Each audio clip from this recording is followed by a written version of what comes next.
is highly technical. You go down there with aerodynamics in mind and drafting and position yourself to be in the right place at the end of the race.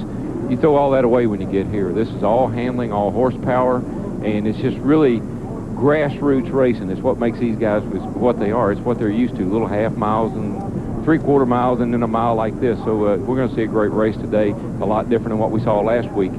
I don't know about the finish. It may end up being about like last week, but I think the racing will be a little different. Well, Professor Buddy Baker, who's instructed many a driver here at Rockingham at the Buck Baker Racing School, boy, this is not just a horsepower track, is it? No, it's definitely a handling racetrack, and this really gets the teams together now. The ones that can prepare a car in 2 days instead of 2 months, and this is where it all starts back right here. Only 2 days of practice, only one round of qualifying, so it's been a tough test just to get in this show. Let's welcome the newest member of our TNN team. On Sundays, he's the crew chief, team leader for Robert Yates Racing, the Texaco Haviland star that Dale Jarrett drives.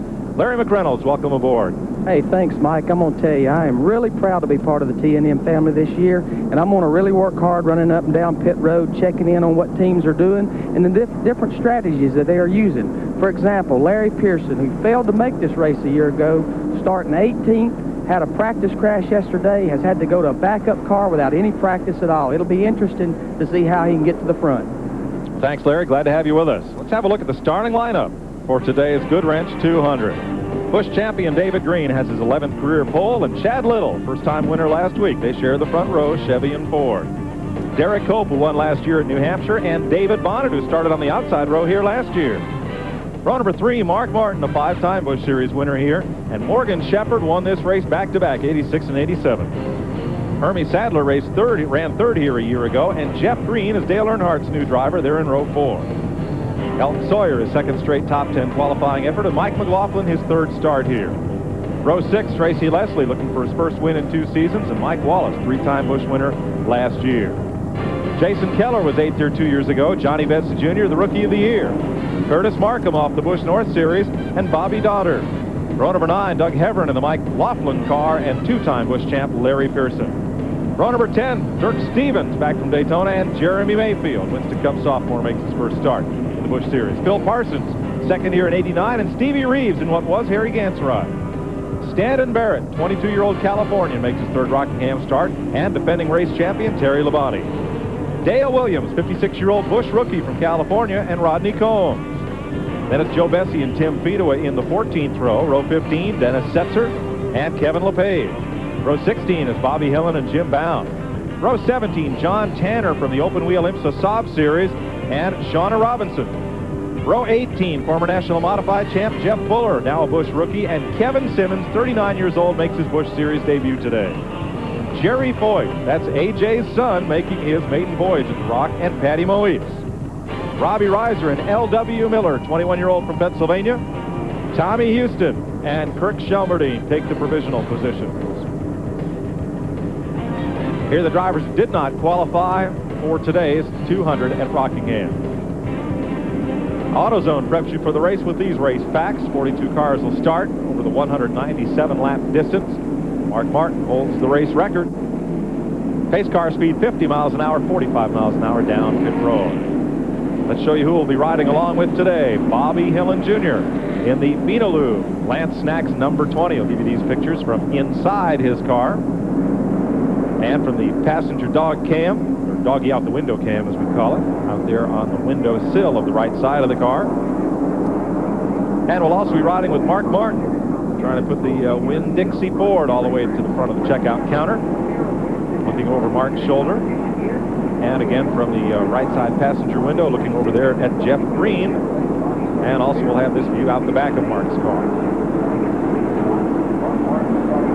And we'll be able to show you our TNN picture-in-picture of Mark Martin's car. Look at what you see out that right side mirror as it's positioned much where it would be. Mark gets ready to go to work, and we're ready to go racing at the Rock as the TNN Live NASCAR season gets started in earnest here with the Goodwrench 200.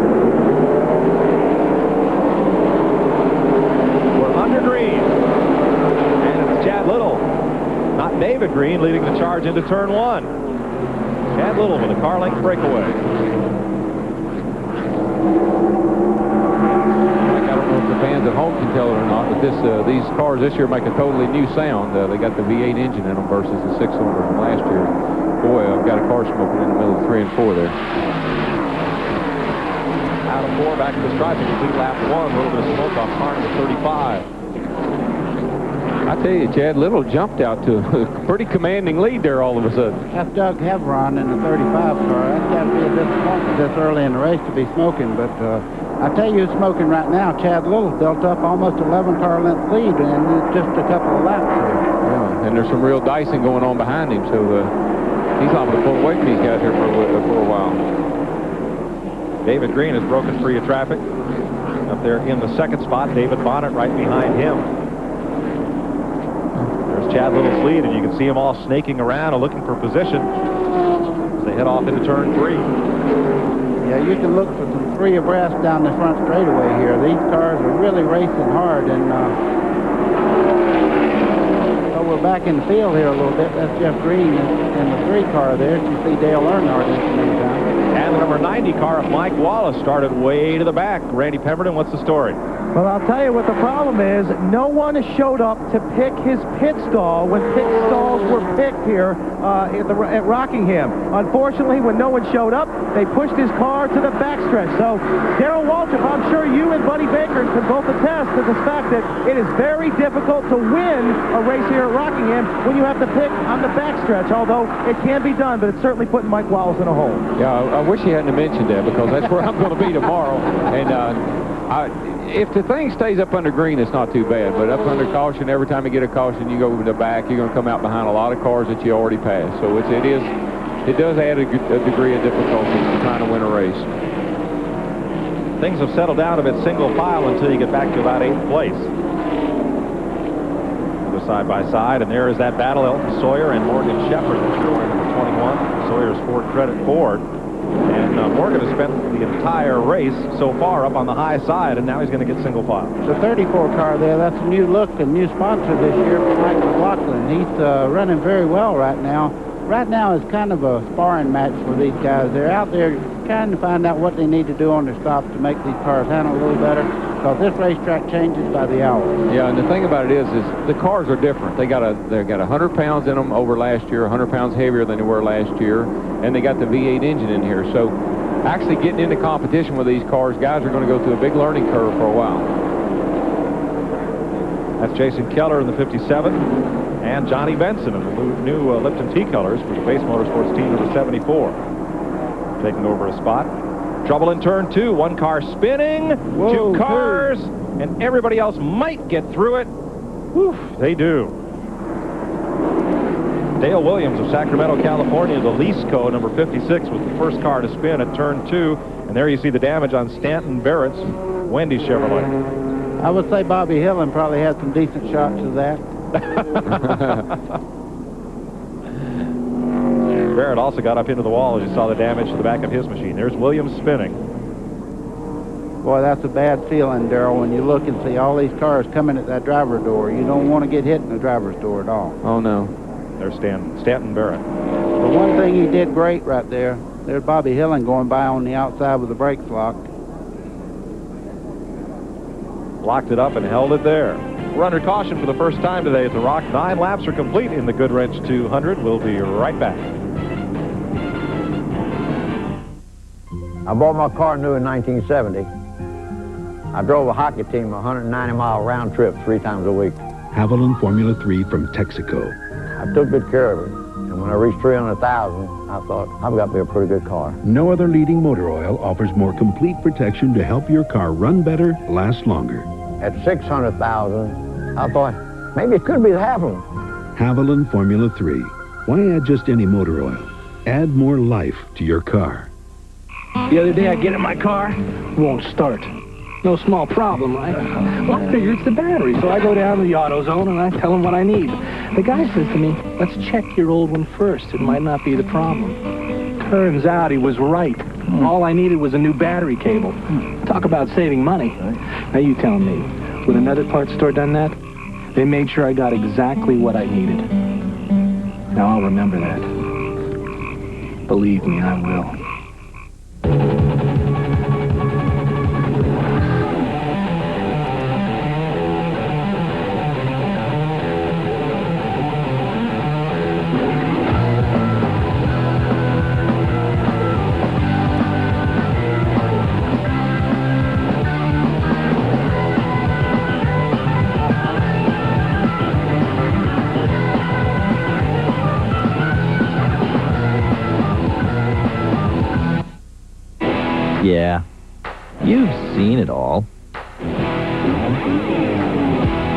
Done it all. Pretty much got it all figured out. But have you got what it takes to be a mountain man? All it takes are the 2 cool beers of the Mountain Man. Smooth Bush beer, easy drinking Bush Light. So, be a mountain man. All you gotta do is head for the mountains. Today's exclusive coverage of the Goodwrench 200 on TNN is brought to you by Haviland Formula 3 Motor Oil. Add more life to your car. By the more than 700 AutoZone stores across America. AutoZone, the right parts at the right price. By Mr. Goodwrench, the GM expert at participating dealerships. And by Smooth Bush Beer and easy drinking Bush Light. Bush, the official beer of NASCAR. As we get set for the restart, here's today's AutoZone Tech Fact showing you the differences now have really narrowed between the Winston Cup and the Busch cars here. They only weigh 100 pounds difference. The Cup cars still cost a lot more to run, but the Busch cars with those 9-to-1 V8s have really kind of moved a little closer to what a Winston Cup car is. Yeah, it's really a good deal. It's going to give these guys a better feel of what a Winston Cup car feels like, and if they want to make the move up, they're going to have a lot more experience with the right kind of car. Yeah, and the horsepower difference and the balance of the car itself, because the front end on a V6 is so much lighter than a V8 that it drives quite a bit different. And now at all the tracks, the Busch cars will run the same tire compound as the Winston Cup cars. Yeah, I think it's a great idea to get the cars more like they used to be years ago when I started driving Cup in the Busch. There is no restart. They were anticipating a start. The pace car did not pull in. The lights stayed on. Somebody probably held up their hand and said they wasn't ready yet. Yeah, right. wasn't us. I've told the viewers he sees this thing in a different light from a lot of people. Bobby Hillen is climbing out of the Fina Lube Lance Snacks Ford. We had hoped to bring you pictures from that car throughout the day, and that is the last picture you'll see. Tough break for Hillen, who got involved in that last lap tangle, or last green lap tangle at Daytona. He didn't hit anything up there when that car spun, but I think he must have torn up something in the driveline. What do you think? Yeah, when you have to use that much brake, there's a lot of chance of maybe the rear wheel starting to hop or something, maybe jerk the gear out or maybe tear up the drive shaft. So Chad Little is the leader. David Green's in second. David Bonnet is the third-place driver. As we get ready to restart, Derek Cope is fourth. Mark Martin is fifth. Sixth is Hermie Sadler. Seventh, Morgan Shepherd. And eighth, Mike McLaughlin. While we're at it, David Bonnet is driving the wheels off this car. He's in third place right now, and I tell you what, this is an effort by this kid. Yeah, I was going to say, I know we've only run 10 laps or so in the race, but he did some side-by-side racing here with Derek Cope and really showed a lot of savvy. He shows a little savvy getting into the back bumper of David Green right there to get things restarted and going. Single file down the backstretch. One car there you saw smoking out of turn number 2 pretty heavily. That's once again the 35 of Doug Heveron on restarts. A lot of cars got some damage from that wreck down there. Very little damage, but they did get some damage from slowing down. The car you see going very slow there is Stanton Barrett. You can see the left rear corner of that car is torn up quite a bit, and that might... Well, as I say, that the 35 car goes to the outside. Doug Heveron there. He's still smoking and still going. Battles for third place as they come around. You see Barrett there down to the inside. Don't want to wear out about the smoking thing, buddy, but a lot of times these cars will have too much fluid in them in the transmission or something. That'll blow out and everything will be fine. That was a major league move on Bonnet's part there. Derek Cope got underneath him getting in the corner there, and he moved over. He said, little early. Trouble, turn 2. Oh, 4 cars are in it. 17, Robbie Reiser and Dale Williams, the rookie from California, who did such a great job on the Southwest Tour last year, get wrapped in it in turn 2. Well, now, what David Bonnet did, he moved over and let Cope get by. That avoided a problem like this. That's 2 guys trying to go into one place there. That's what caused this wreck. Yeah. The yellow car is Williams, and the green one, Robbie Reiser. Oh, Robbie sideways getting in the corner. Now you see the lower groove is completely blocked there. Patty Moise. Woo! Whoa, I'm telling you. Oop. And the 51 of Jim Bound taking evasive action. They just missed being a part of that.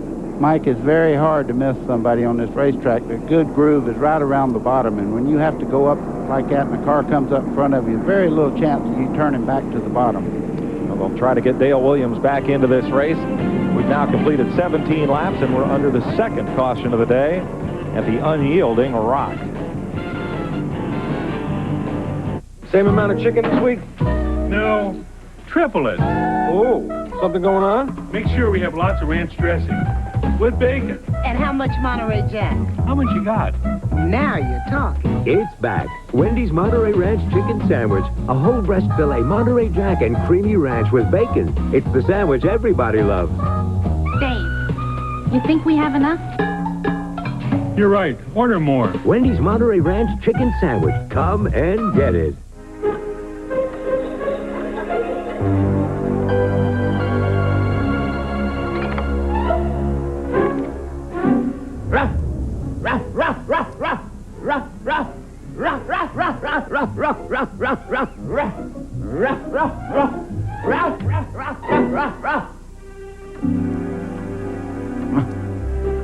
Or you can put in Schlegg locks, the Doberman of locks.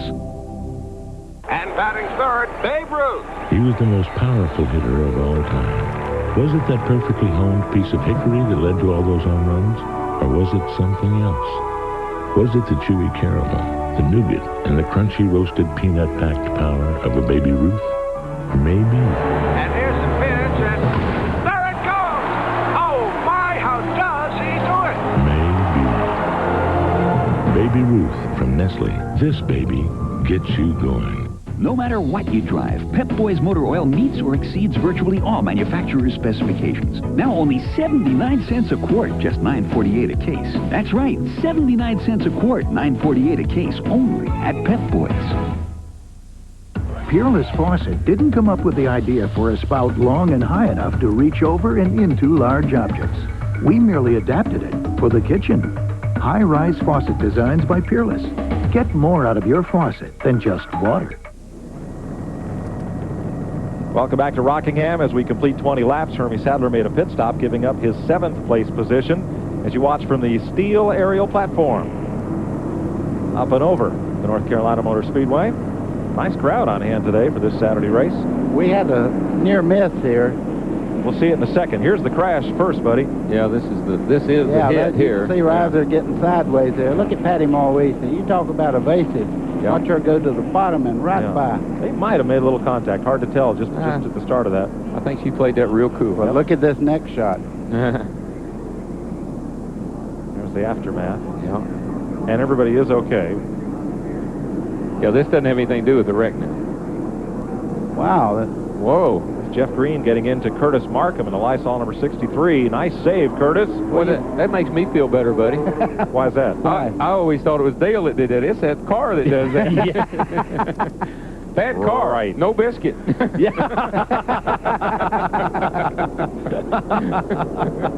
Let's get this restarted. 21 laps complete this time around. Chad Little in the Harris Teeter number 23 takes off with the lead. David Green right with him. Yeah, this is a little better start. It looks like you're holding your positions a little bit better. Chad didn't get quite the jump on everybody he did on the restart there just a second ago. Well, sometimes you just, your tire pressure is ideal for the start of the race, and everybody else maybe has got to build up a little bit before they can run as good as he could. He definitely had an advantage. This is Mark Martin's car. You can see the cars jump around quite a bit. That's David Bonnet's car just in front. The back end was just jumping around, getting up off the corner. That's very normal. Yeah, the trolling motor on David's car I don't think is fully in the water. No. Well, I love that in-car camera with Mark. It really makes me know that he's working so hard. Yep. He's in there just barely turning that steering wheel. Look at David Bonnet actually getting the corner just a little bit better than the 60 car, but I'm afraid that Mark will eventually take over. That's the Delta Voyager Humminbird Chevy. That's one of your old race cars. Yeah, it is. And I think what's happened there is Hank Parker probably told Mark, I need a little TV time here from a sponsor. Well, Hank's got his own show on TNN. He'll be on later today. He owns the car that David Bonnet's driving, 03. The third car in that shot is Morgan Shepherd. That's his new Cheerwine sponsorship there, the red and white car you see. Yeah, old Hank, I think I got a big partner. This could be a record. Fish, that is. 23 laps. I was just kidding. Okay, Forrest. Back up front, Chad Little's begun to get a little distance now on David Green. Well, Derek Cope's trying to get by Green right now. He's working that back bumper over. I mean, he's been to the inside. He's tried him on the outside. David Green's got a tremendous forward bite up off the corner, though. You know, and isn't it kind of interesting, the different kind of race that David Green is running here this time than when we were here in the fall last year? Last year, he wouldn't have probably run that hard, or, you know, running for the championship. You see, Mark is still trying to get by David Bonnet. Now he makes the pass, and he brought Morgan Shepherd right along with him. Mark's car looks like it's got quite a bit of bounce through the corner. We saw those in-car pictures of David Bonnet, and here looking back at Morgan's car, Mark's number 60. I think it's Mark's car. Looks, you know, the car looks stable because the camera's mounted fixed to the car. That's one of the few times I've ever seen the 60 car get passed by anybody under the green later on as the race gets along. Morgan Shepherd's got this baby dialed in because Mark Martin does not get passed very many times. Well, and if my calculations are right, we got Ford running first, second, fourth, and fifth. So looks like the Fords are handling that Monte Carlo pretty good here. And something's happened to David Bonnet. You see he's no longer among those front four. He has drifted well back to battle Johnny Benson. Now this is outside the top 10. David got up in that high groove and never got back down, buddy. It's pretty slick on the outside there, so he needs to get back in the groove and kind of get those tires back under him. 27 laps are complete here at the North Carolina Motor Speedway, and it's been Chad Little all the way so far.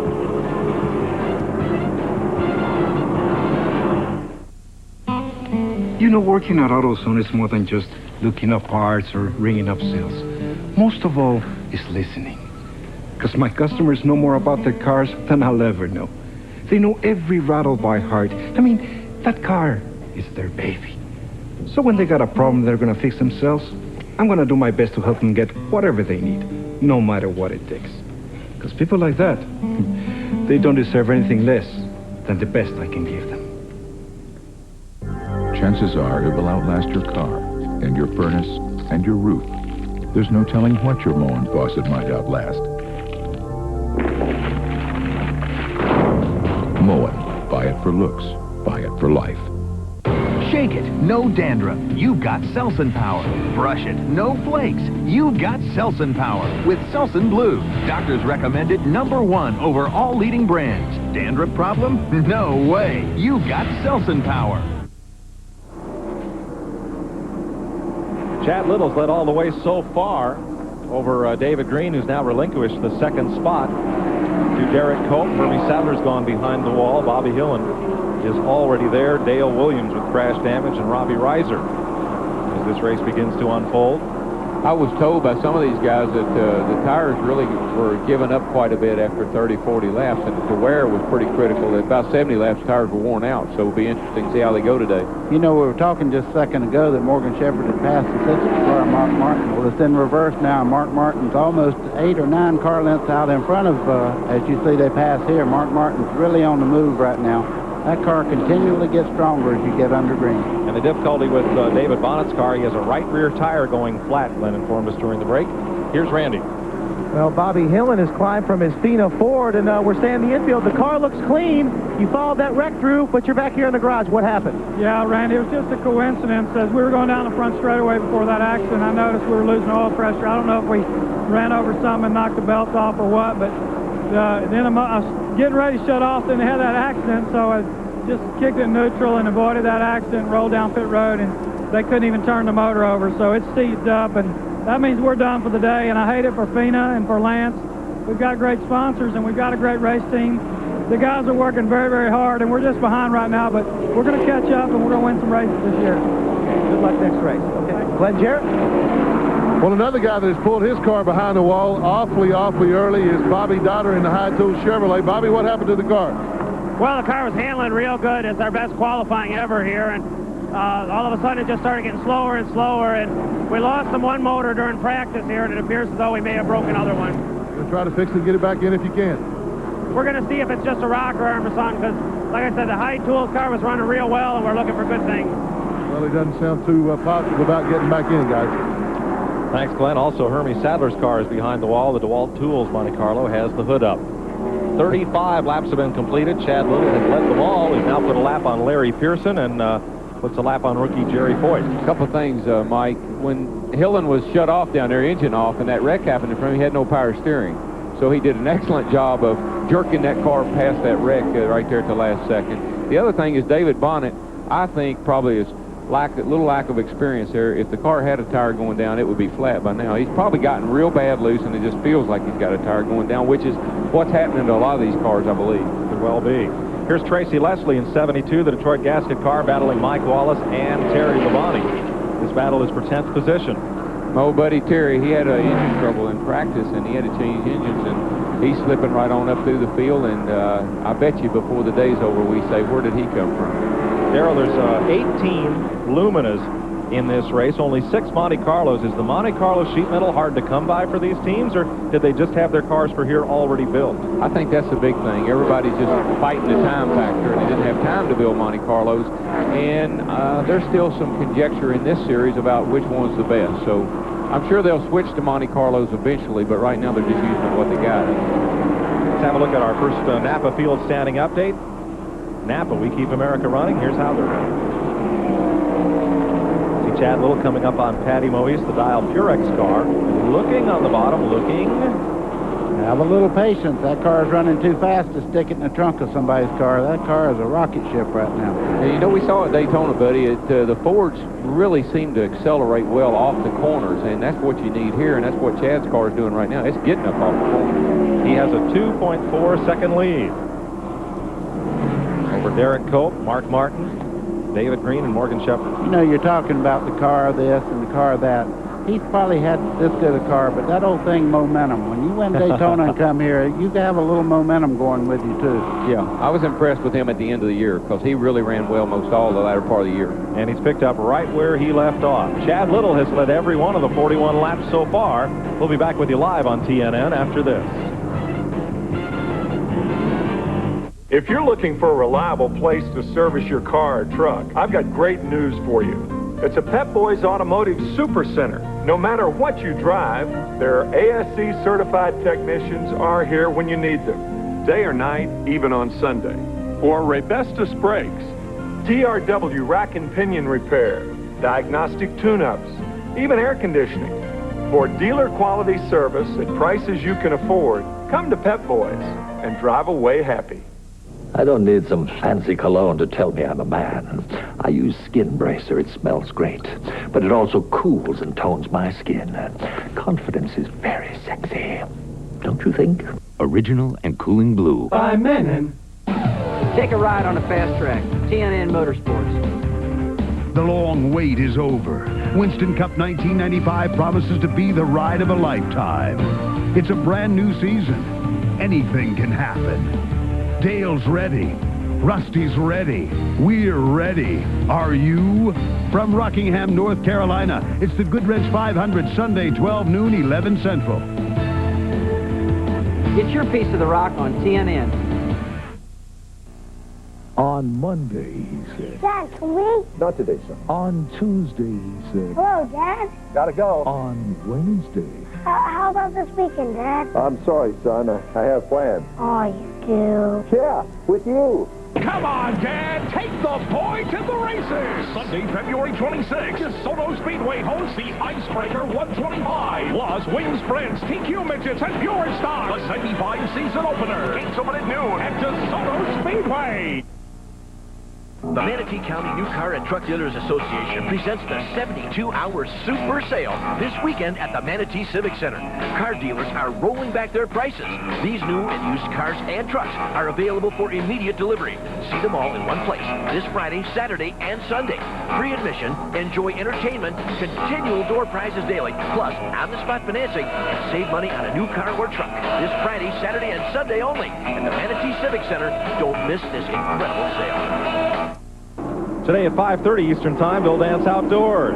Immediately followed by Hank Parker's Outdoor Magazine at 6 p.m. Eastern, right here on TNN, the Nashville Network. Chad Little, the Harris Teeter number 23, has led every lap so far, picking up right where he left off in Daytona, different colors.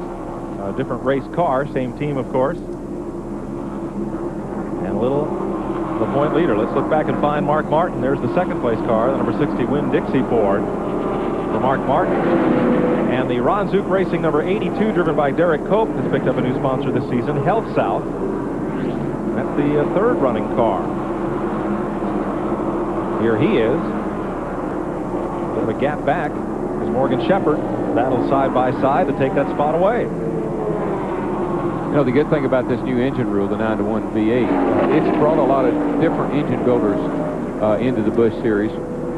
Keith Dorton comes to mind, and of course Ron Hutter and Carl Wagner, and then some of the teams are doing some of their stuff in-house.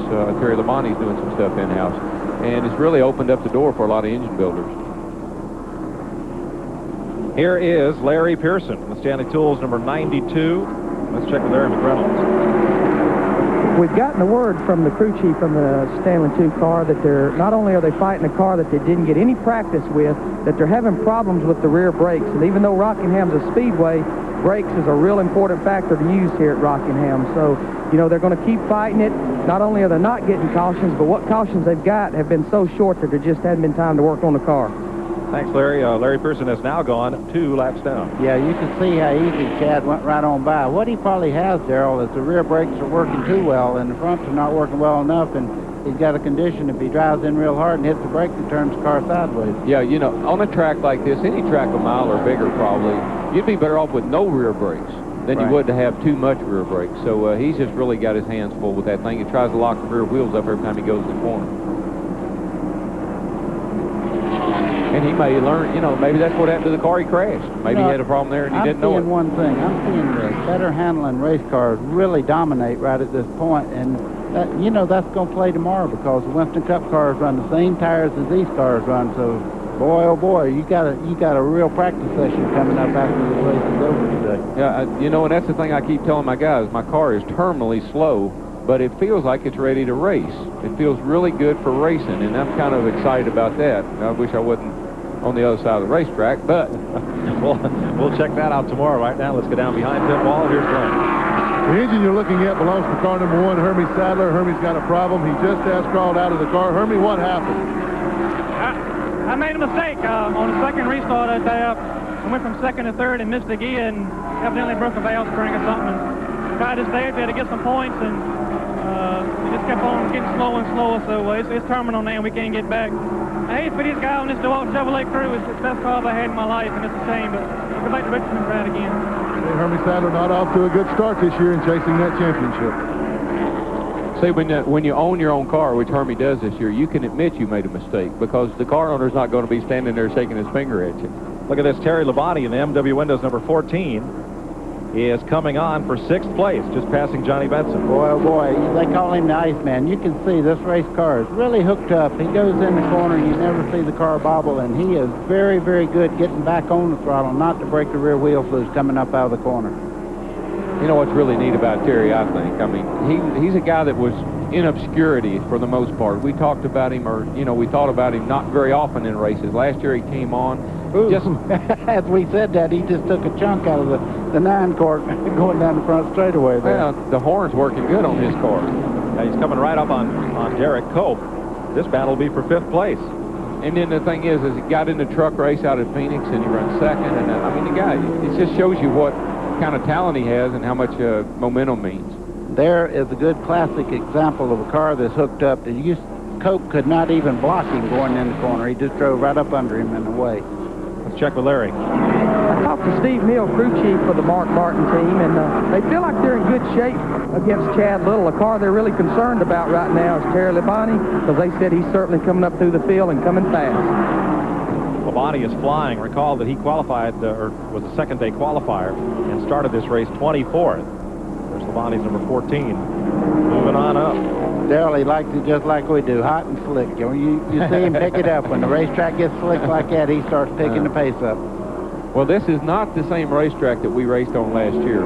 It laid here all winter. The surface is not quite as sticky as it was last year, and these cars are having their hands full in the race. Well, they may not be worried about Chad Little, but Chad Little don't seem to be worried. You see him going through lap traffic here. That car is really hooked up. He's doing a whale of a job. You know, the thing about Chad Little is he keeps you on the edge of your seat, too, doesn't he? Even leading the race as far out front as he is, he ain't letting up for nothing. He's pushing that thing. Number 23, Chad Little, putting a lap here on the red car of Tommy Houston. We've completed some 60 laps. We'll be right back. We'll stay right here as the car is in the wall on the back straightaway. Number 9, Kevin Simmons, driving for Randy Owen. Randy Baker, the crew chief on that car, and Simmons appears to have gotten into one or both walls here. Boy, that's a lot of damage to the right rear corner there. You can bet that chassis is really crumpled up. Well, there's a bunch of people who are glad to see that caution. The way Chad Little was running, he was going to put a lot of people lap down if he didn't catch a caution here pretty quick. Simmons was one of 3 V6-powered cars in the race. The V6 engines are still legal. Kevin Simmons, Jerry Foyt, Stanton Barrett. Uh-oh. Oh, that's the classic, they suck the air off my spoiler move right there. You see the roof flap that it employed there as he hit the inside wall. It didn't get off the ground, but it sure hit the wall pretty hard. And that'll put us under the 3rd caution of the day. It comes out at lap 61. There you see the tire marks from Kevin Simmons, and right next to them, a pair of a lot of tire marks coming off turn 2 there, buddy. Okay, you've been around this racetrack, both of you guys. When you come off that corner, you need a lot of racetrack. When you try to hold that car down like that, you can't get in the throttle hard and turn down, because if you do, it'll spin right on around on you. There's a transition over there off the corner onto the straightaway, and when it makes that transition, the back end will come out. First pit stop of the day for the leaders. Let's go down to Chad Little's pit. And the crew goes to work. They will change 4 tires. They had planned to come in on lap 80. That's about how long that the crew chief, Gary Cogswell, told me that they could go on tires. The tire rule today is 2 tires per position under caution. So this is their first caution. Obviously, they're going to change all 4 tires, fill it up with fuel. They said no way whatsoever would they make any chassis adjustment on this car. Chad says it's perfect. He has proven it. That was a little bit of a long pit stop, but he does beat Mark Martin out. Mark is down. He also changed 4 tires, so both those 4s are away. Here's Terry Labonte just coming in. No, he's just going out. I'm sorry, just going out. He was pitted at the other end of the pit lane. 32-second stop, and we'll be back as they'll pick up the number 9 of Kevin Simmons. We'll be right back. There's one thing that a racing engine and a straight engine have in common. You want them both to last. Haviland Formula 3 from Texaco. To build a race engine that holds up, you have to use the best of everything, and Haviland does that job. No other leading motor oil offers more complete protection to help your car run better, last longer. Good enough for Robert Yates. Haviland Formula 3. Why add just any motor oil? Add more life to your car. Every day, we all find a way. A promise made, a promise kept, giving it our best. America's most complete source of auto parts, a national warranty program, and customer service only Napa can give. No wonder more people trust Napa to keep their vehicles running. We keep America running. We keep America running.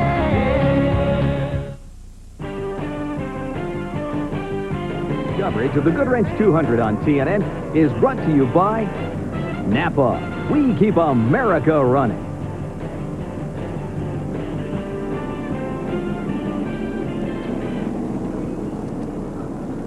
64 laps complete. Pit stops just about finished here on both the front and the back straightaways. Chad Little won the dash off pit lane. Yeah, he did. He beat Mark's crew out, and Mark's got his Cup crew over there working, so that's pretty impressive. He's got it together today. Chad Little does. And a good stop for Terry Labonte, got him up to 5th. You know, Tracy Leslie had been in the top 10 all day, and he had to make 2 stops then. I hope it wasn't anything that put him out of the race or anything. I think it looked, buddy, like they just came in to retighten the left lug nuts when he came back in the second time. He is still on the lead lap. Well, this is a time in the race now where everybody's come in. They've made some chassis adjustments. We got 4 fresh tires on. We're going to see who's made out of what now. We will shortly. Let's go down to Randy Pemberton. Well, from time to time in the next few races with TNN, we're going to bring you some fast facts, so to speak, here. And you've heard the new sound of these Busch cars. Of course, now they are V8s on almost all the race cars.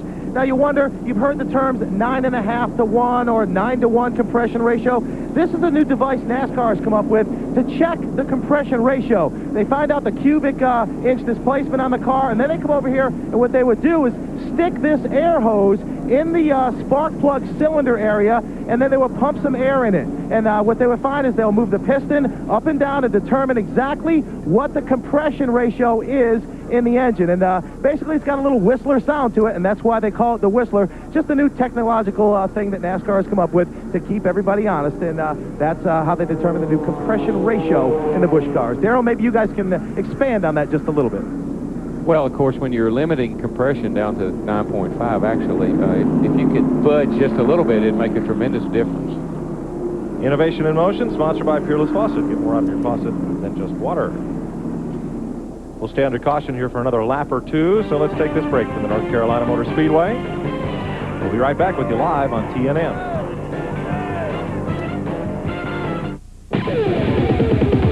With all the motor oils on the shelf, how do you know which one to choose? Some people even think they're all the same. Then why do you suppose one brand of motor oil is the #1 choice of America's top mechanics for use in their own cars and trucks? Which brand? Valvoline. People who know use Valvoline. And for extra engine protection, try Valvoline DuraBlend synthetic blend motor oil. When I got rid of my gray hair, I wanted a natural look, so I didn't take any chances. I used the sure thing for a natural look called Just for Men. Apply Just for Men, and in 5 minutes, rinse. It's specially timed to blend away gray, bring back your natural look, and condition hair. It's a sure thing. Just for Men, the sure thing for a natural look. And now try Just for Men Color Gel for the hard-to-color hair of mustaches and beards. Brush in, rinse out. Just 5 minutes. I'd say 9-10 pounds. On 2-pound Hey, test. why? You're just more fun. Better than a big old fat bag. When 7 fishing grades get together, it's hard to find agreement. And I've kissed bass on the lip. Except when it comes to Team TNN. Right. #1. Absolutely. Team TNN. They all agree. TNN Outdoors is where the action is. Kiss the bass on the lip? Son, let me tell you. I've kissed smallmouth, largemouth. I kissed a catfish one time. And a carp. Today's exclusive coverage of the Goodwrench 200 on TNN is brought to you by Just for Men, the leader in men's hair color. Blends away gray in 5 minutes. Now Morgan Shepherd's at the head of the line for the restart because he only took on 2 tires on his pit stop, Larry. Talked to Dick Schultz, crew chief for the Morgan Shepherd car. I think there was a little bit of confusion on the pit stop whether they wanted to change 2 or 4. Now that they've only changed 2, they're looking at the fact that the car really didn't give up much during that run, so we'll see if it was a good move or not here when they go back to racing. We're about to find out. And Shepherd is real slow pulling the trigger on Tommy Houston, who got out ahead of him from the lap car lane on the outside, and now Shepherd goes. Darrell, I got to tell you, I'd have been thinking 4 myself. Oh, yeah.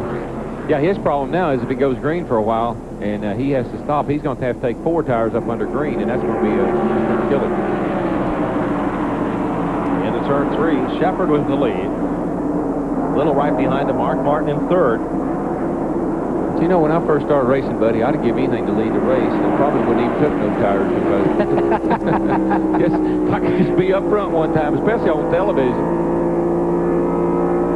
You're looking out the front and the rear view mirror view of Mark Martin's car. That's the closest he's been to the 23 car all day. Chad Littleton just flawless. You see him looking to the inside. Morgan makes a move to the inside to counter the move he's making. But I tell you, Chad's quite a bit faster right now. Wouldn't be surprised to see him go by and Mark Martin right behind him. 2 new tires for Shepherd, 4 new tires for Chad Little. Now, Little has been the fastest car all day anyway. Here comes Chad Little to the bottom of the racetrack. You won't see much of a battle here. And Mark Martin in the number 60, the Winn-Dixie Ford going by. Now, Jim Bound's car was smoking from the rear. He has taken it to the back pit area. I'm really impressed with how that 23 gets off the corner. He really opens up. Well, now we're really going to see, with Mark Martin this close, you know how Mark goes. As the race goes, this car has always, the 60 car in second place there, has always gotten so much better as far as handling and all.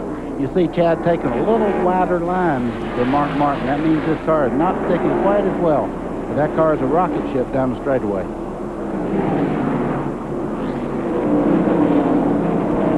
Terry Labonte up high, and he's losing a bit of ground there to Derek Cope and the 99 of Phil Parsons. Just lost 4 spots. Well, sometime when you come in and change 4 tires, sometime it changes the car that much, and it may take him a few laps to get the car going again.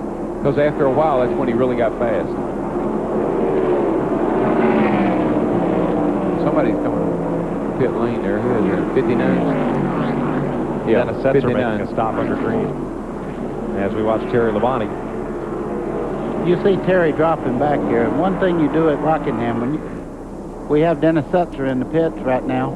Here's Randy. Well, there's not much to say at this point. He cruised in here, not under power. Ricky Pearson put the hood up on the car.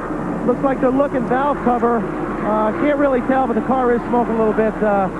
Utter disgust on the face of Dennis Setzer. A lot of the guys that finished well in the points last year certainly having trouble early on. Dennis Setzer, for the 2nd race in a row in this early season, is having trouble. They're looking underneath the car, but it doesn't look good. Setzer in a Ford this year was running 21st and was well up with the lead pack at Daytona. Got involved in that late crash. Yeah, but he had such a great run in Daytona and had problems right at the very end of the race, and here he's certainly facing more disappointment. Everybody thought this car may be in contention for the championship this year. One of the things that the engine builders are telling me is these cars are running a roller camshaft in them this year, unlike some of the past years. And they're using, the valve train is being treated a lot rougher in these engines. They're 9-to-1 compression. You got to turn a lot of RPM to make them go. And it's causing a lot of valve train problems, valve springs, rocker arms, the roller lifters they use. Well, now the 21, though, of Morgan Shepherd. Now he's on those 2 tires, and of course the 2 cars that have passed him have the 4 fresh ones. Larry, has he got his work cut out for him? I really think he does. You know, you can get by here now at Rockingham with just changing 2 tires, where before they repaved this place last year, you needed 4 tires after you run about 10 green laps because the surface was so abrasive. But, you know, he's still kind of holding his own, so we'll see what happens, especially if we have a long green run here. That's really what's going to hurt Morgan, is if it goes green here for a long time, it's really going to hurt him with just 2 tires. So Shepherd has drifted back to 3rd place. This has been the heated battle. These guys have made about 3 or 4 attempts to pass each other there. As you can see, the 74 car there has really made a move on David Green. Johnny Benson in the 74 has just absolutely took over that spot, but they were running side by side for about 4 or 5 laps as we were talking about the lead cars. Benson is up to 4th. With outside pole sitter David Green in the 44 now in 5th place. Last pass Dale Williams. This is one of those times, Mike, when you made that first caution flag stop and the driver comes in and says, put me a couple rounds of bite in the thing. Now he's calling back in and saying, whoops, went the wrong way. We're going to have to take that back out next time in and go the other way. 4th and 5th place. Benson and Green. David Green off to a good start here, but how much pressure is on his team to repeat as Busch Series champion? I think it's only, the pressure's only within us and within me as the driver to defend. I know this team is capable of doing it. They've done it once, they can do it again. Having a solid run here so far. This group 3 seconds behind the race leader. Let's move a little further back to 9th place. Terry Labonte, the number 14, David Bonnet in that green numeral 03.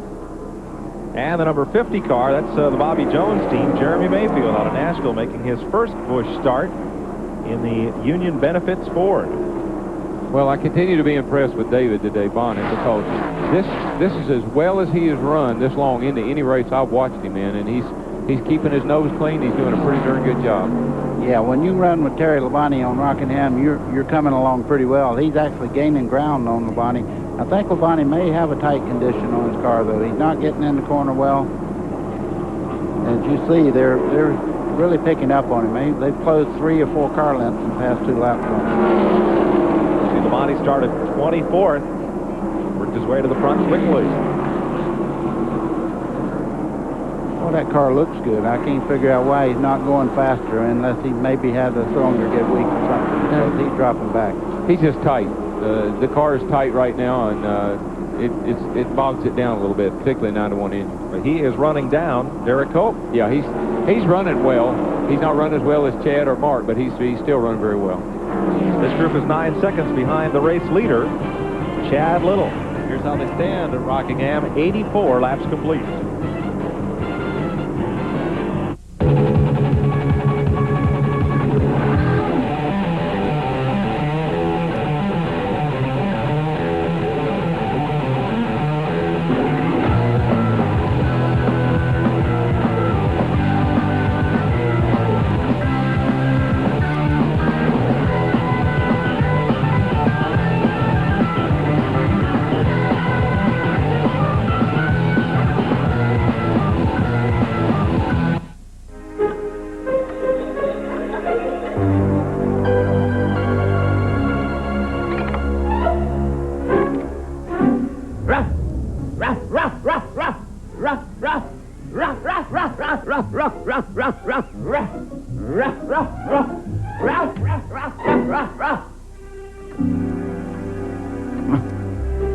Or you can put in Schlegg locks, the Doberman of locks.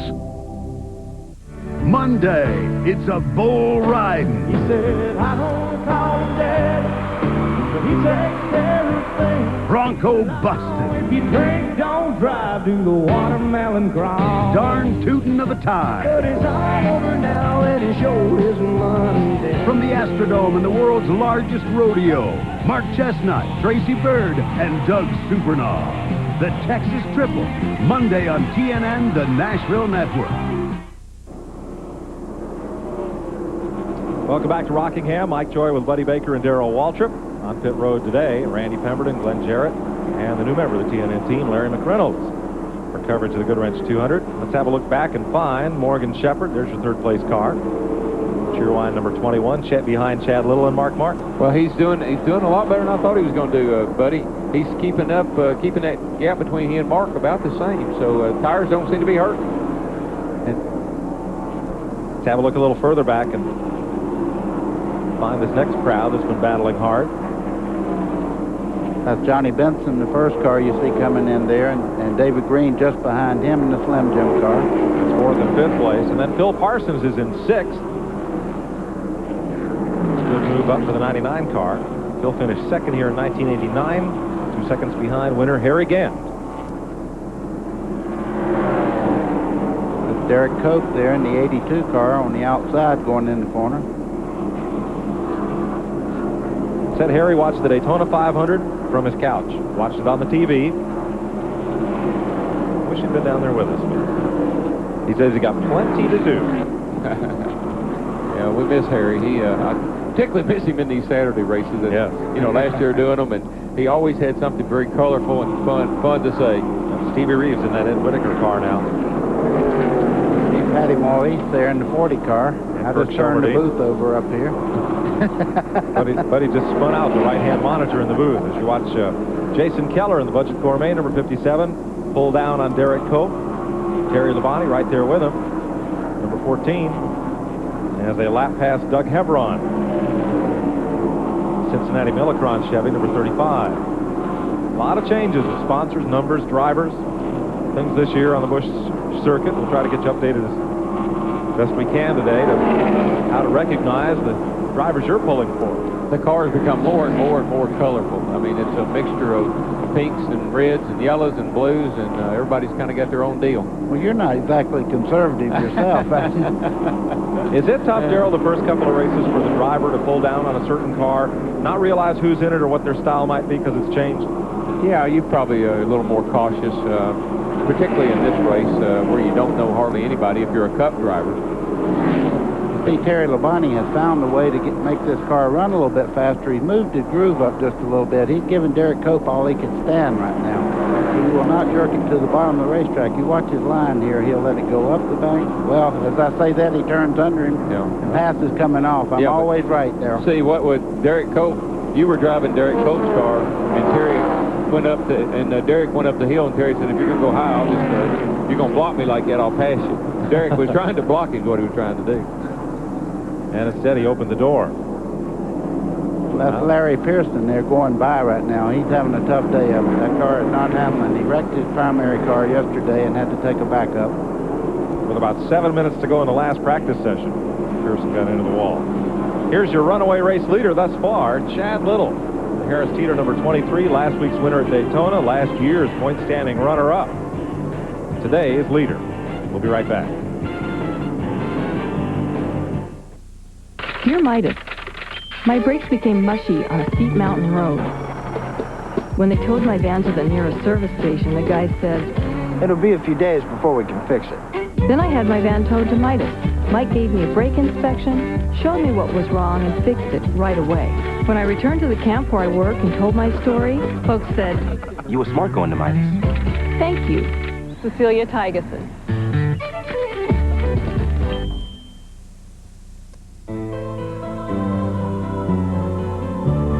You may leave North Carolina's coast once you've finished vacationing here, but one thing's for sure. North Carolina's coast will never leave you. I don't need some fancy cologne to tell me I'm a man. I use Skin Bracer. It smells great, but it also cools and tones my skin. Confidence is very sexy, don't you think? Original and cooling blue. By Menon. Well, all a bull rider has to do is spend 8 seconds on Shredder, Predator, or Exorcist. Bonanza 95 on Championship Rodeo, Sunday on TNN.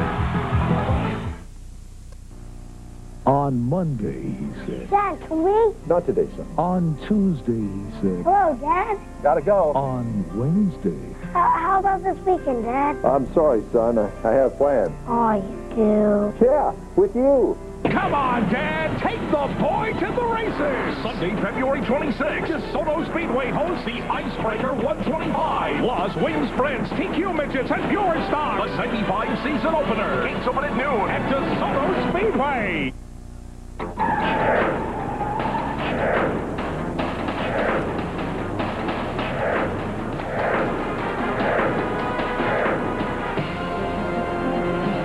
Over 100 in stock to choose from now during your Pontiac Excitement Group dealers Firebird 100 sales event. Did we mention it's only $16,609? Just see Gulf, Tropical, or Stinnett, your Pontiac Excitement Group dealers.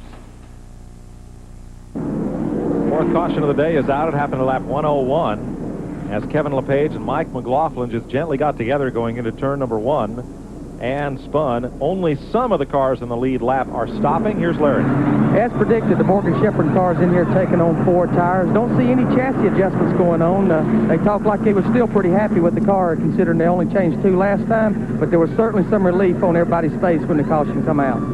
They only got 2 tires last time, as you recall, and this time they'll get all 4, but some of the leaders did not stop. Chad Little, Mark Martin did not choose to come in. Yeah, I find that interesting because, you know, we got 90, I guess, laps to go, right at it, 95, I guess. I almost think you could make it that far if there was not another caution. So they must be gambling there's going to be, because remember, you can only get 2 sets of tires total under the caution, so they must be saving that last set. Darryl, do you think he might be waiting right to the end of the caution and maybe try to stretch it and get the last little bit of fuel in there they can? No, I think if they were going to pit, they'd already come down, and I think it's kind of like what Mike said. They're just going to save that set of tires. Well, let's check with Glenn. We're standing by with Gary Cogswell. He is the crew chief on Chad Little's runaway Ford. Gary, what's the strategy now? Well, you know, the car's running really good. We put 4 tires on in the first stop, didn't change a thing. Chad said the car's still driving good. Our times haven't fallen off much. We thought it was too early to come in now. We have to come in one more time for tires and gas. Hopefully we'll get another caution a little bit later. You would have been stretching it a little bit to run like almost 100 laps on tires anyway, would you not have? Yeah, it really would be. I mean, we could probably make it, but I think it'd be pretty well burned up at the end of the race. We just felt as though it's early to come in. We're in good track position. Our times are good. He's counting on the fact that there are usually a few more caution flags here at the Rock. Let's show you what happened on this last incident. I think what happened was that 71 car saw that 43 car smoke a little. He got out of the throttle, and then Mike McLaughlin got into the back of him. Doesn't look like a lot of damage to either car. They both looked like they were kind of on the brakes and just locked it up and slid them around. Nice move by 95 John Tanner, the Caterpillar car, to miss him. He was almost part of that. Yeah, I think everybody did a great job. I think that car smoking up there is what caused that. There's Tanner taking a sharp left in the black and yellow machine. And Kirk Shelmerdine down on the apron. Let's show you from our steel aerial platform how that looked. And you'll see it doesn't take a whole lot of contact to send a couple of these cars around, being right on the edge of control as they are. Right. Almost look like a line dance, doesn't it? They just kind of swing around there and slide down the road. But who's leading?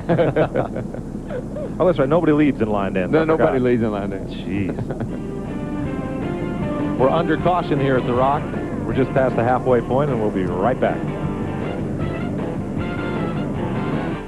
And batting third, Babe Ruth. He was the most powerful hitter of all time. Was it that perfectly honed piece of hickory that led to all those home runs? Or was it something else? Was it the chewy caramel, the nougat, and the crunchy roasted peanut-packed power of a Baby Ruth? Maybe. And here's the pitch, and there it goes! Oh, my, how does he do it? Maybe. Baby Ruth from Nestle. This baby gets you going. Excuse me? That's better. Excuse me? That's better. Excuse me?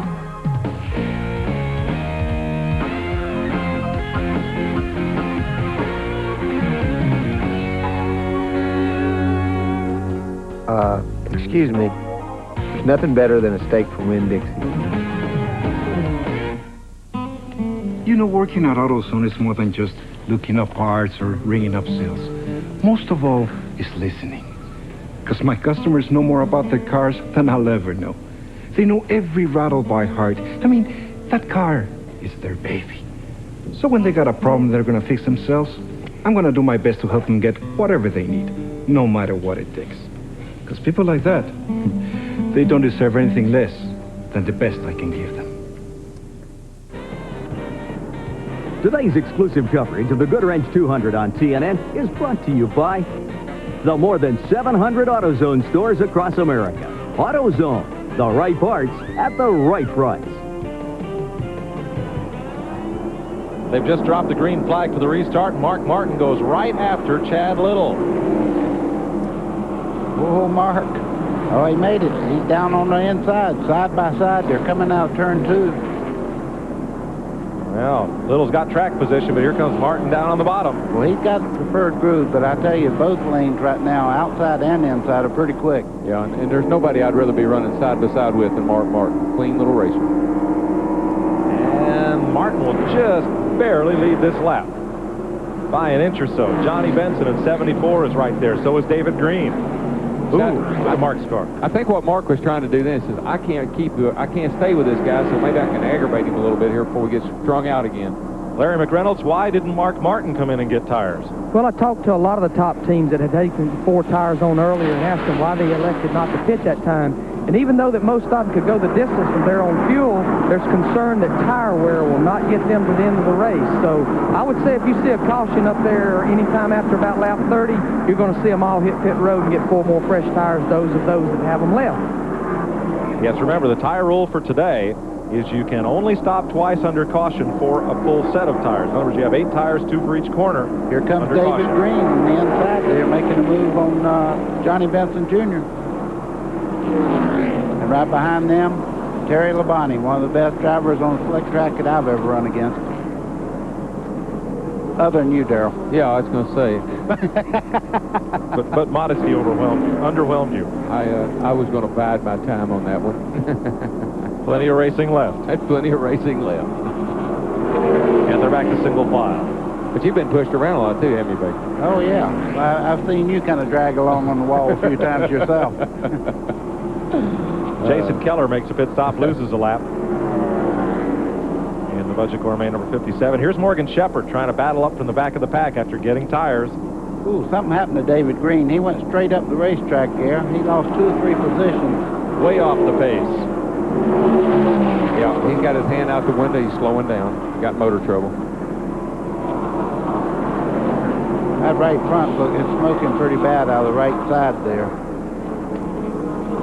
Tough break for the outside pole sitter and defending series champion. he's got two problems. He's got to get in the pits. But right now, the car won't turn. I think the right front tire might be flat, but he's got to get across traffic, too, to get in the pits. So he's having to go really slow right now. Spotter trying to help work him across traffic. Only 2 more cars to clear him. Jeff Fuller, and now he'll be able to get down if the car will turn. The banking will help a little bit. Darrell, you might be right. That car is rolling awfully well for a car with a flat tire. Yeah, and he would hustle it up a little bit more if that's all it was. Even though the tire was down, he'd hustle it a little bit more. So David Green coasts down the pit lane. Randy Pemberton is waiting on him. Well, they're already pretty dejected down here. They're making notions like it's pretty much over. So, man, the points guys really having a big problem. The car's not running. Bobby Labonte, the car owner, has already taken his headset off. He has made his march back to the Winston Cup garage area. David Green sitting patiently in the car, but it appears their day is done. Hard to believe. A good, solid, smooth run, just like David Green normally has. They fired it back up. You can hear the misfire. Hard to say exactly what it is from here, but I bet they're done for the day. Slim Jim Chevy has a bad case of indigestion, and David Green is out of the race. Oh, that's too bad. I mean, last year everything went right. This year nothing's going right for him. Well, it's early. Yep. Only the second race of the season. Jason Keller back on pit road with the hood up. And Morgan Shepherd continues his march toward the front. If you're going to shoot yourself in the foot, now's the time to do it. Yeah, not the next to last race. That's right. The second race. That's right. Shepherd's up to 8th place in this number 21. Continuing to gain ground. Chad Little's the leader. Mark Martin in second. Johnny Benson is third. Terry Labonte is fourth. Fifth is Tracy Leslie. This battle is from 6th on back. Elton Sawyer, the Ford Credit number 38, is 6th. Jeff Green in number 3. The Goodwrench Chevy is 7th, and Shepherd is 8th. Here's Randy. David, everything going along smoothly for you, then all of a sudden, boom, what happened? Well, I guess the crankshaft broke or something like that, but I tell you what, that Monte Carlo was the best of the Monte Carlos today, Chevrolet, but them Fords are awful tough, you know, but short day at Rockingham. Just want to thank the guys, everybody back at the shop. They did a great job all winter getting everything together, and they knew we were there today. Hey, the 38 car just also blew up. What about these engines here, the 9-to-1s? Is there something to still work on? Well, I think it's probably a little early. You know, the Winston Cup guys are trying to R&D, and maybe they need to do more R&D for us, but I don't know, we'll come back at Richmond. David Green is out, and Elton Sawyer has missed a payment on his Ford Credit Ford. Yeah, it's too bad. He was running good. He was in the top 10, so he was in 6th place. This Chad Little car, he's got a little bit higher line through the corner, but this car is absolutely flying around this racetrack. I don't see anybody catching him right away. Buddy, the last time one driver won the first 2 races of the Busch Grand National season was 1986. Won Daytona and Rockingham. Who do you think it was? I'll give you a hint. It was a black car. Yeah, it had to be Earnhardt. You bet. Oh, trouble, turn 1. Oh, and hard into the wall goes John Tanner, the graduate of the IMSA Saab Open Wheel Series. You see all that dust flying up there. That's very slick for the cars coming at him. I know that guy had to be drawn up. Yeah, that something happened to that car going into 1, and it just shot up to the wall. I don't want to belabor the point, Mike, but I've been told by the engine builders that these engines at about this distance is when things start to come apart in them, and they haven't been able to. The R&D work does need to be done. The 9-to-1 engine, or 9.5-to-1 compression engine, is widely used throughout the United States for short track series, but none of those series run races of this length on these size speedways. You can see there was no contact there. He just got in the corner, looked like had problems, and just backed her right in the wall. Yeah, it was Stevie Reeves right behind him. Watch this guy come. There's a car coming here just about. You watch the dirt off the cars. It's very, very slick on the top part of this racetrack. So when the guy's trying to miss you, he's trying to hold control of the car, too, as he goes by. There he goes. Curtis Markham, second close move of the day. I think that was Markham in 63. And Mike McLaughlin in number 34. On the top of your screen, Chad Little. In the middle is Mark Martin, and on the bottom is Johnny Benson. The first 3 cars making their stops. Not a chance anybody wasn't going to stop. I think they had the stopwatch on Morgan Shepherd coming up through there, and they said, man, we're giving up a lot of track time. So he was flying up through the crowd. Now, this is the last opportunity they'll have to get tires under caution. Oops, dodge them. You know, let's check with Glenn. Oh, guys, what a great pit stop Chad Little's crew did that time. They beat Mark Martin out by 2 or 3 seconds. Changed 4 tires, fuel. Again, no chassis adjustment. This was the window that they're looking for. They're on lap 121 now. It's 197, about 75 laps. That's what they wanted. Let's go to Larry. Down here in the Mark Martin's pits, no chassis adjustments on the Winn-Dixie Ford, which indicates that Mark must be pretty happy with the car, considering that was probably his last stop. But I'm going to tell you, the Chad Little group, they really had an awesome pit stop, considering that's just full-time Busch Car National boys. Thanks, Larry. We are under caution here at the North Carolina Motor Speedway. For the 5th time today, we'll be right back. Same amount of chicken this week? No, triple it. Oh, something going on? Make sure we have lots of ranch dressing with bacon. And how much Monterey Jack? How much you got?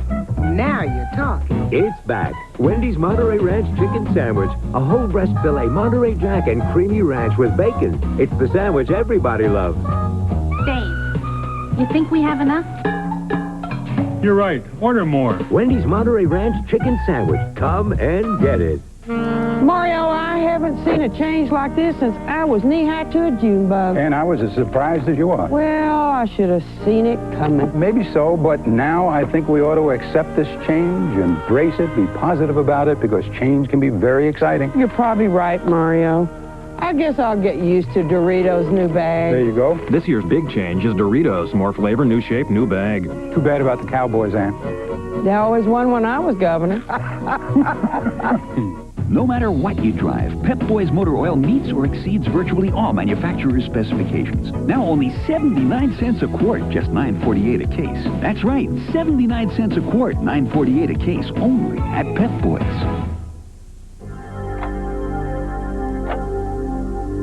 You have a 30-year mortgage. So shouldn't you have a 30-year faucet? Moen. Buy it for looks. Buy it for life. Today's exclusive coverage of the Goodwrench 200 on TNN is brought to you by Moen Faucets. Moen. Buy it for looks. Buy it for life.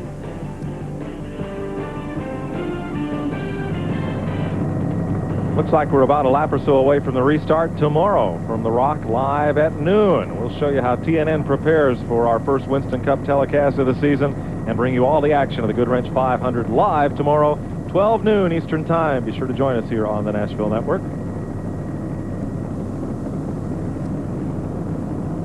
Behind the pace car, they're a lap or so away from a restart here. John Tanner is okay after that bout with the wall in turn 1 that spoiled his Busch Grand National debut. You know, we're sitting here talking about Morgan only getting 2 tires a little earlier. Now, he should be the only guy, and they might be able to check in the pit, Larry or somebody, he should be the only guy with 2 tires left. That's quite possible, so he could stop and get left side tires if we have another caution. Yeah. Looking at Johnny Benson's Lipton Teapot. Let's go to his pit. Yeah, not the case for these guys. They've used their last set, and they took 1 round of wedge out of the Johnny Benz machine. I talked to Steve Bird. There was no question about it. It was time. They had to put their 4 tires on. They said their times have been good. They didn't drop off all that much, but like I said, 1 round of wedge out. They had a little trouble on the left front. It looked like he might have been able to get out first, but he just got beaten out by Jeff Green. So it's still a good pit stop, even though they had a little trouble on the left front. But 1 round of wedge out for these guys. Larry? I'm in Morgan Shepherd's pits and talked to him about still having 2 left side tires left that they could change under caution. And the way they feel that the car's been handling it, they have no intentions unless it does go away on putting those left side tires on. They're pretty happy with the situation they've got. Look from our aerial platform. Steel outdoor equipment. A full line of powerful, easy to use, and durable outdoor equipment. Bringing you these pictures of the North Carolina Motor Speedway. Well, I want to brag on somebody. Look in second place right now. David Bonnet has worked his way all the way up to second place. He's run a very, very good race all day. Chad Little's in 3rd, Mark Martin's in 4th, and David Green's in 5th. Well, David's dad will be proud. Yep. Let's get ready for this restart. Morgan Shepherd. The cars on the lead lap are down on the inside lane. And Green is out. Hear that V8 rumble. It's the new sound of the Busch Series as we take the green at lap 127. You know, I really like the idea of starting to leave cars on the inside on restarts, too. I'm going to tell you, when you're on the outside and you're trying to get that preferred line, oh, look at Chad Little come up on second place right now. And up. And up. Here comes Mark Martin on the inside, giving Chad Little a challenge. Mark may think it's time to make a move. If he's got anything left, I think he'll use it right now. Somebody better tell Chad Little of his intentions. Because that car is strong up off the corner. Look at it come up out of this corner and pull about a full car length down the straightaway on Mark Martin. Well, we saw this on the last restart. Mark was able to hang close for a lap or two, and then Chad just drove off. And even when Chad was up on the outside, Mark is hanging tough on the bottom. They're dead even this time by. Well, you made a point just a second ago. If you're going to have somebody on that left for a quarter pound, you'd rather have Mark Martin there than about anybody I can think of, because he has tremendous car control and he won't just jam into you this early in the race. Well, I think he just wants to let Chad know that if there was 10 to go or a caution with 10 to go, I will race you. No doubt of that. Here's Glenn. Well, guys, while the battle was going on between Mark and Chad there, you saw David Bonnet fell back to fourth. The tire, he put on 4 tires on the last caution around lap 100. So his tires had 20 laps more of racing on them. I don't think David really expected to stay there with them. But you're right, he is doing an outstanding job, and we're all proud of him, as Neil would be.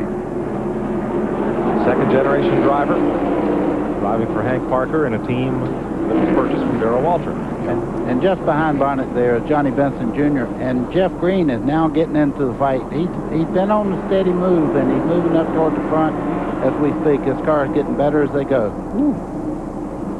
That's the younger of the brothers from Owensboro, Kentucky. The other set of brothers from Owensboro in that number 3 car. What is it? Is it the water there, Darrell? The Waltrips, the Greens? No, what is it? It's and Jeremy Mayfield, he's from there too. Yes. It's the Ohio River. Yeah, we get our water right out of that river, and I don't know where it comes from when we get it, but it must do something. I got a theory. Alabama, Tennessee, both. When you're born, instead of getting a teether, you get a steering wheel to chew on. That's a good chance. Well, none of the drivers up front hailed from there, so. That's right. Morgan Shepherd from Newton Conover, North Carolina. Chad Little from the state of Washington. Mark Martin from Arkansas. Maybe they had bottled water shipped in. Who knows? Now Jeff Green, Terry lost a spot to Terry Labonte here, number 14, Labonte. Moving past Jeff Green. And at the front. Boy, Chad makes that look so easy. That car is flying into the corner. I'll tell you, he's good all the way around the racetrack. I've been looking for something we could kind of pick on. I hadn't seen anything. No, it's handling perfectly, and it's running flawless. He was so fast, he was so in front of Mark Martin that Morgan had time to slip into second place without Mark being able to get past him. I've been worried the whole race that he was driving it too hard and not saving anything, but I don't guess it just doesn't seem like he has to. Or maybe he is. Maybe he is saving something. We don't know it yet. Looks kind of like Sterling Marlin's car last Sunday at Daytona. Just put it in the wind and go. Yep.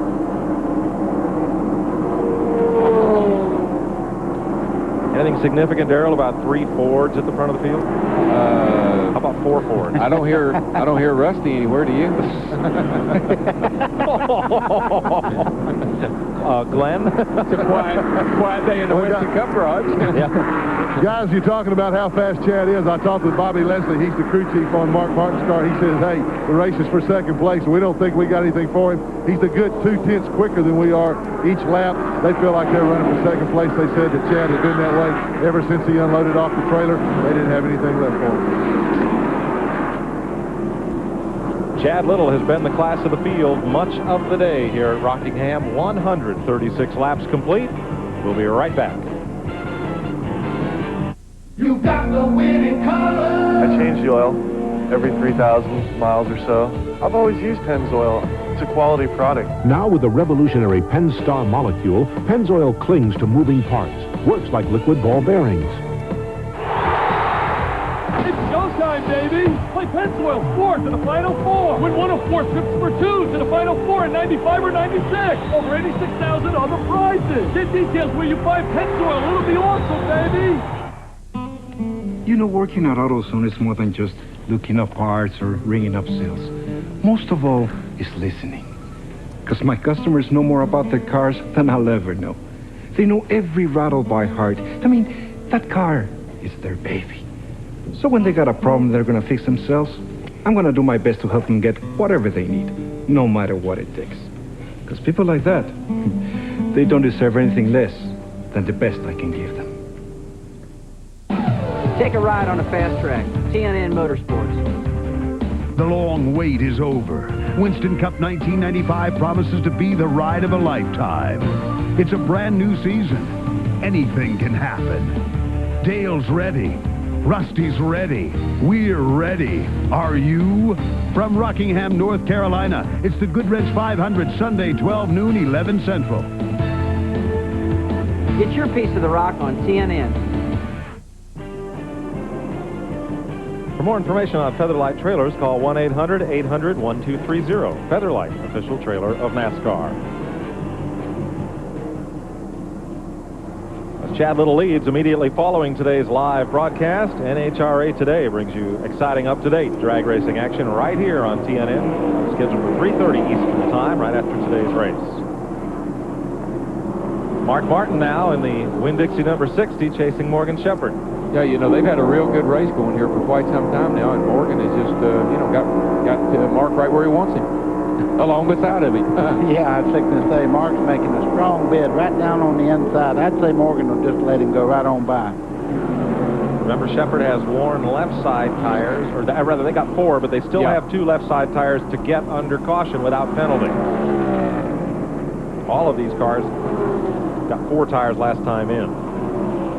I don't know that that'd be a big advantage. It would depend on how many cars are in the lead lap and how far up through the field you can come on the restart of this. Morgan won here in the closest Busch Series finish in 1987. He beat Jeff Bodine off turn 4 of the last lap by 10 inches. Yeah, Morgan, I remember that race. Morgan ran right up against the wall. I mean, he got to running high, and the longer he ran, the faster he got, and he chased Bodine down and passed him. Yeah, you know what, not having, 3 deep going in the corner, somebody's got to give. That was Phil Parsons in 99 inside. Joe Bessie, the Scarborough Maine driver, up top in the 97. And the car with the red hood is Derek Cope, number 82. That was kind of ugly. Could have been. Terry Labonte making the pass on Joe Bessie there on the inside. This Third battle, car in the pace. and all these cars are racing for 6th place. They're all on the lead lap.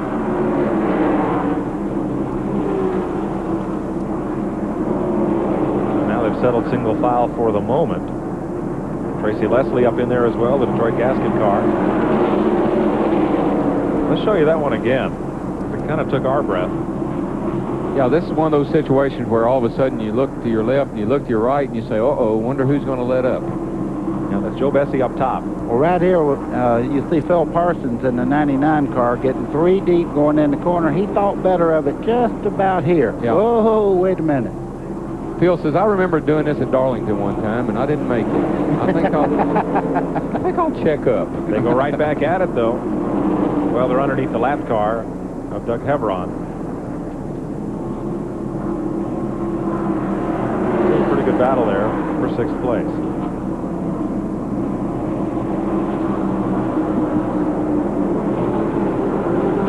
I'll show you how they're running here at 147 laps, 50 to go.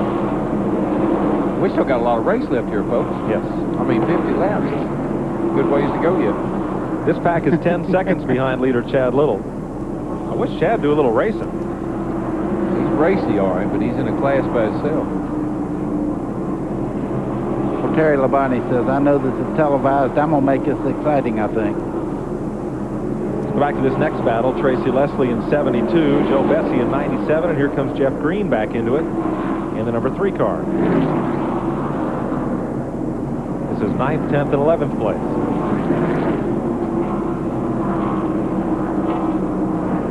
I believe the interesting part of this race is going to be if we get a caution late and nobody has tires. That's usually when things really tighten up. That 16 car on the inside there, that's A.J. Foyt's son in his first Busch race ever. And I imagine right now he's saying, I didn't know my head would weigh this much at the end of 150 laps. I think you're right.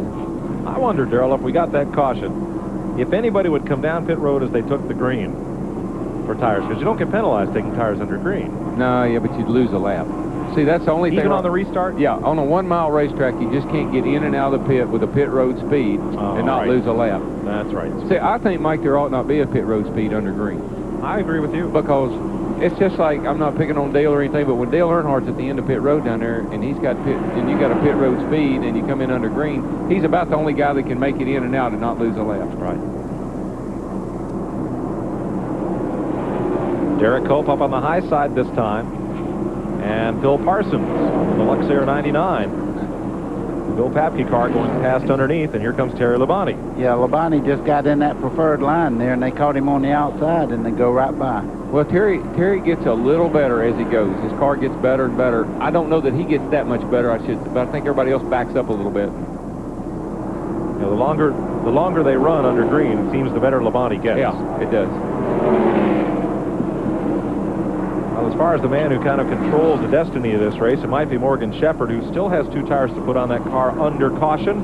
Let's go to Shepherd's pit. Here's Larry McGrath. Okay, I'm here in the Morgan Shepherd pits with crew chief Dick Schultz. Dick, you got a few more laps on your tires than some of the other competitors. You got about 40 laps to go, but you do have 2 left sides left. You got any strategy there? Well, the car's kind of holding its time as it has all day, so I don't know. We'll just have to kind of see how everything's going to work out, but the car's about where it's going to run is where it's at right now. If we get a caution, you think you take those left sides that you have left back on? Well, it depends upon how many cars are in the lead lap. I believe there's 13 cars in the lead lap right now, so if it plays out that we can do us some good, we'll probably do it. Okay, we'll see what happens. Dick Schultz, an old dirt tracker from Iowa, drove late models for years there, and he's now running the Morgan Shepherd pit. We'll see how this strategy plays out when we come back. 154 laps complete at Rockingham. Every day, we all find a way. A promise made, a promise kept, giving it our best. America's most complete source of auto parts, a national warranty program, and customer service only Napa can give. No wonder more people trust Napa to keep their vehicles running. We keep America running. We keep America running. With all the motor oils on the shelf, how do you know which one to choose? Some people even think they're all the same. Then why do you suppose one brand of motor oil is the #1 choice of America's top mechanics for use in their own cars and trucks? Which brand? Valvoline. People who know use Valvoline. And for extra engine protection, try Valvoline DuraBlend Synthetic Blend Motor Oil. Well, all a bull rider has to do is spend 8 seconds on Shredder, Predator, or Exorcist. Bonanza 95 on Championship Rodeo, Sunday on TNN. On Monday, he said. Dad, can we? Not today, son. On Tuesday, he said. Hello, Dad. Gotta go. On Wednesday. How about this weekend, Dad? I'm sorry, son. I have plans. Oh, you do? Yeah, with you. Come on, Dad! Take the boy to the races! Sunday, February 26th, DeSoto Speedway hosts the Icebreaker 125. Plus, wing sprints, TQ midgets, and pure stocks. The 75 season opener. Gates open at noon at DeSoto Speedway. The Manatee County New Car and Truck Dealers Association presents the 72-hour super sale this weekend at the Manatee Civic Center. Car dealers are rolling back their prices. These new and used cars and trucks are available for immediate delivery. See them all in one place this Friday, Saturday, and Sunday. Free admission, enjoy entertainment, continual door prizes daily, plus on-the-spot financing, and save money on a new car or truck this Friday, Saturday, and Sunday only at the Manatee Civic Center. Don't miss this incredible sale. Welcome back to the North Carolina Motor Speedway. As you ride along with Mark Martin in second place, trying to chase down Chad Little. Tomorrow, the Goodwrench 500, you'll see that live on TNN. And today at 4 o'clock, you'll get all the up-to-date news inside Winston Cup Racing, hosted by Ned Jarrett, at 4 p.m. Eastern Time. Well, Mike, that camera's getting eye strained trying to find out where the 23 went in Mark Martin's car, I can tell you that. I think you're right. Here's the race for 7th place, buddy. Mike Wallace, the Heilig Myers Furniture Durant Paints number 90. And the Health South number 82, Derek Cope, 7th place. You know, Darrell, it looks like Wallace may be strong for about 8 or 10 laps, and then his tires start giving up. He's lost quite a few positions in just the last few laps here. Yeah, you know, tires will do wonders to a car that's not handling real well. It doesn't mean it's not handling good. It's just not handling real well. They go away, and the car goes away. And they closed down on Phil Parsons in number 99, the 6th place car. Terry Labonte's moved up into 5th behind Johnny Benson. So this race is for 6th place. See, I saw Phil's crew chief David Ift last night at dinner. He was having dinner with historian Bob Latford, and not once did he try to take the steak off of Latford's plate. Can you believe it? I might say that, you know, there's not but a couple of Monte Carlos in the race today. The pole car was a Monte Carlo. The 74 car is a Monte Carlo. The rest of these cars are luminous, so if the Monte Carlo was as good as or better than the Ford, there's not enough of them out there to really get a good handle on that today in the Busch Series. Too soon in the season to tell. I was just fixing to say, in the Busch race last week at Daytona, Ford won, so the Monte Carlo didn't dominate speed weeks as a lot of people would like to think. Yeah, I think the thing that I had said down there is we were so much happier with the Monte Carlo than we were the Lumina. Yeah, the Chevrolet teams were. That doesn't mean that it's going to fix all of our problems. We got work to do, and we know it. But it's a great car, and it's equal to the challenge. We're getting down to the closing stages, and we had some concerns about the 9-to-1 G8s and how they would fare here over the 200-mile distance. Larry?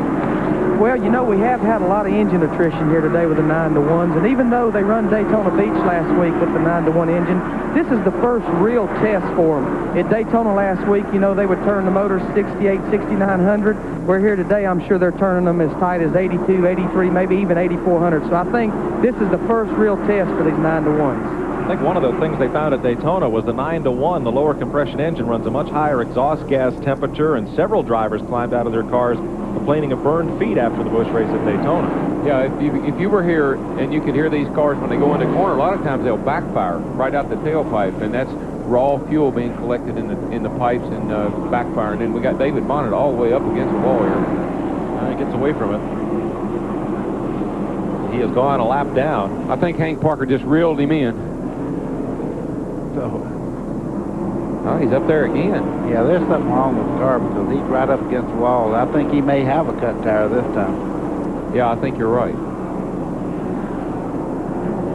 Tough break for David Bonnet. Also, you saw the 43 of Rodney Combs going a lap down. And that's the World Championship wrestling car, and fitting of Combs. Fittingly, Bob Johnson is the crew chief. Wow. There's something that fits there. You have to tell the whole story. Don't start it.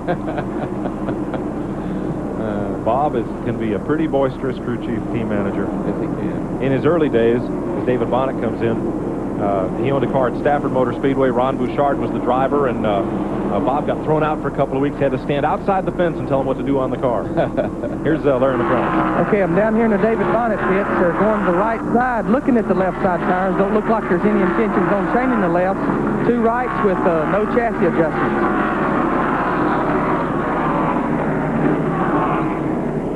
18.7-second stop for David Bonnet.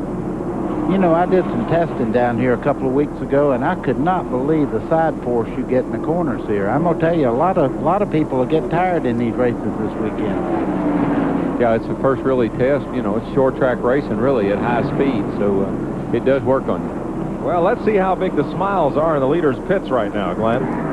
Well, Mike, this big guy sitting here usually gets more cheers than he gives, but today he's been Chad Little's biggest cheerleader. Of course, this is Mark Ripien, Super Bowl MVP and one of the co-owners of the car.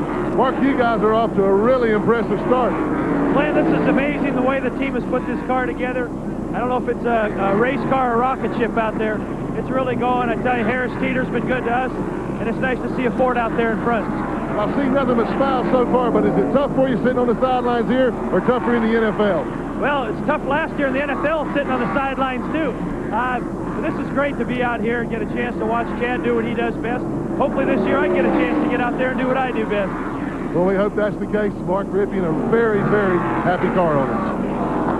So far, so good. Kind of like being in the third quarter with a 3-touchdown lead. Yeah, and I like the way he says he knows about those Fords versus those Chevrolets too, doesn't he? Cowboys and Indians. Yes. This race is for 7. Mike Wallace is number 90. Ooh. trying to hold off Derek Cope and Jeff Green. Jeff Green come within an ace of spinning out, getting in the corner there. That car's extremely loose. Yeah, and Johnny Benson and Terry Labonte are battling for fourth. Boy, Terry got that nose down under Benson going into 3 over there, and I didn't know if Benson knew he was there or not. Stevie Reeves makes a pit stop in the Ed Whitaker Clabber Girl car, and here's Labonte looking for racing room. Curtis Markham is the lapped car, 63. Now, there's a true professional. He could see there wasn't room to make that move on the outside there. He took his car back right out of that hole. He'll make the pass later on, but he didn't force something that couldn't happen. Oh, you mean like now? Whoa, Terry. I don't know. I don't think Terry Labonte's driving that car. And who would be your choice? I don't know. But I do notice one thing. Terry's in a Monte Carlo as well. We didn't mention that he was in a Monte Carlo. So there's 2 Monte Carlos racing each other. Well, Darrell, you said something real important. We're down to 25 miles to go here. It's time for everybody to really get with it here. Yeah, it is. It's turning up to pressure time. We have 3 Thunderbirds leading 2 Monte Carlos, then a Lumina, then 2 Fords, then another Chevrolet. So parity for the moment. Let's take a break and we'll come back and sort this out with 20 laps to go at the Rock. Chad Little continues to lead.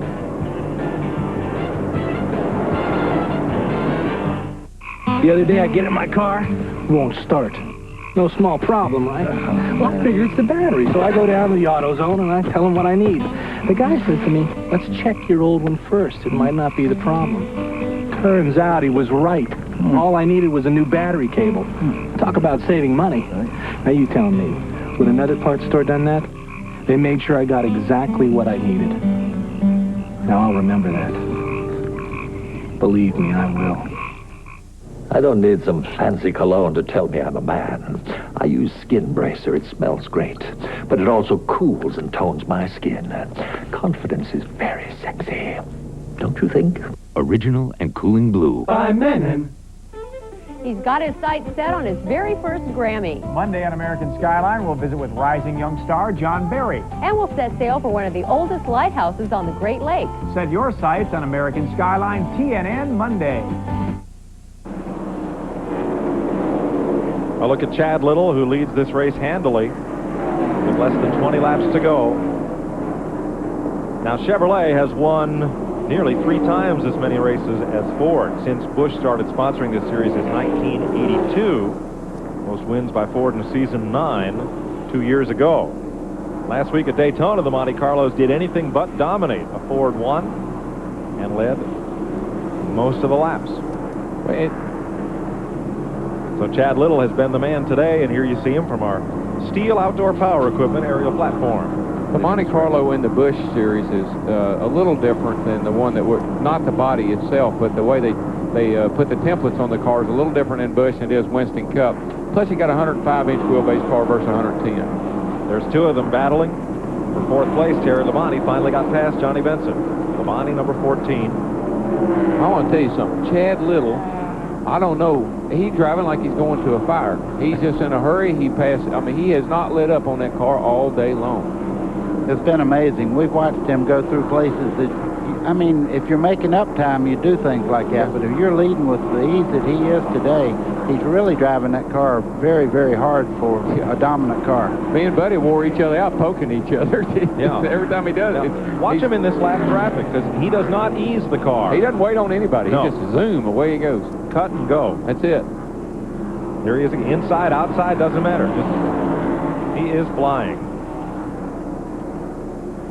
Well, coming out and winning the first race of the season had to be a big thrill for Chad Little and for his race team. I guess it's all over now, though, and, can't ever take it away from us. That's our first win, and it was very sweet, but now we got to focus on Rockingham and then Richmond, and, it's just one race of 27, and the big picture is the championship for us, so we just kind of have to put that behind us now and move on. Moving on pretty smartly. He has got her in a hurry, I'm going to tell you. Speaking of smartly, he's a lawyer. He could be a practicing lawyer if he wanted to. He went to college, played football. You're talking about a strong young man there. I'm telling you, he don't waste any time. I don't know. He just filed a writ of habeas corpus on that lap car and cut to the bottom. Oh. I mean, for a guy that's he's a straightaway ahead, he's entertaining us. I can say that. This is not a boring win. No. No. How big a lead does he have now? Second place is Mark Martin. Third is Morgan Shepherd, both in Fords. Fourth now is Terry Labonte. Fifth is Johnny Benson. Sixth is Phil Parsons. Seventh is Mike Wallace. Eighth is Derek Cope. Ninth is Jeff Green. And 10th is Joe Bessie. That's all that's left on the lead lap. 6.6 seconds is Chad Little's lead. Yeah, he's got close to a half-lap lead. 10 laps to go. There's the stripe. Here's the watch. He's kind of like maybe Rippon's telling him to run to daylight. I'm going to hold it 6.6 seconds. That was not the second place car. That was the 50 of Jeremy Mayfield. Yeah, he's almost a half a lap ahead. Mike, you know, Chad Little made a big name for himself on the West Coast, but never really got showcased till he come over here, and he spent some pretty bad years trying to make it in Winston Cup. Went back to the Busch racing and really made a name for himself in this now. Here's Mark Martin. Now it's up to 7.4. Yeah. Yeah, he's not giving up anything. As Darrell said, he's driving like it's a white flag lap every lap. And Mark's car has been the best car here for several years. Yeah, this is incredible. There's Stevie Reeves in the 7 getting overlapped. Let's check with Glenn. Well, guys, you heard Chad Little talk about how he was concentrating on that championship, and one thing he wants to do since NASCAR has gone to the Touring Series, the Busch Grand National Series in 1982, a Ford has not won that championship.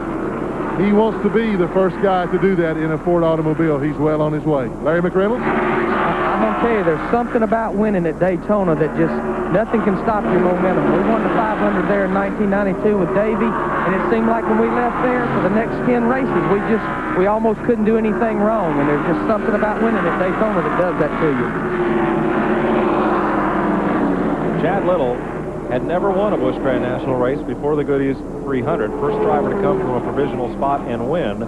Here are the past winners of this race in second, third, and fourth. Morgan Shepherd, Terry Labonte have all been to victory lane here in previous years. Now Little, it's way too early to talk about points, one race complete, but Chad Little comes in here 30 points ahead of the next Busch Grand National regular.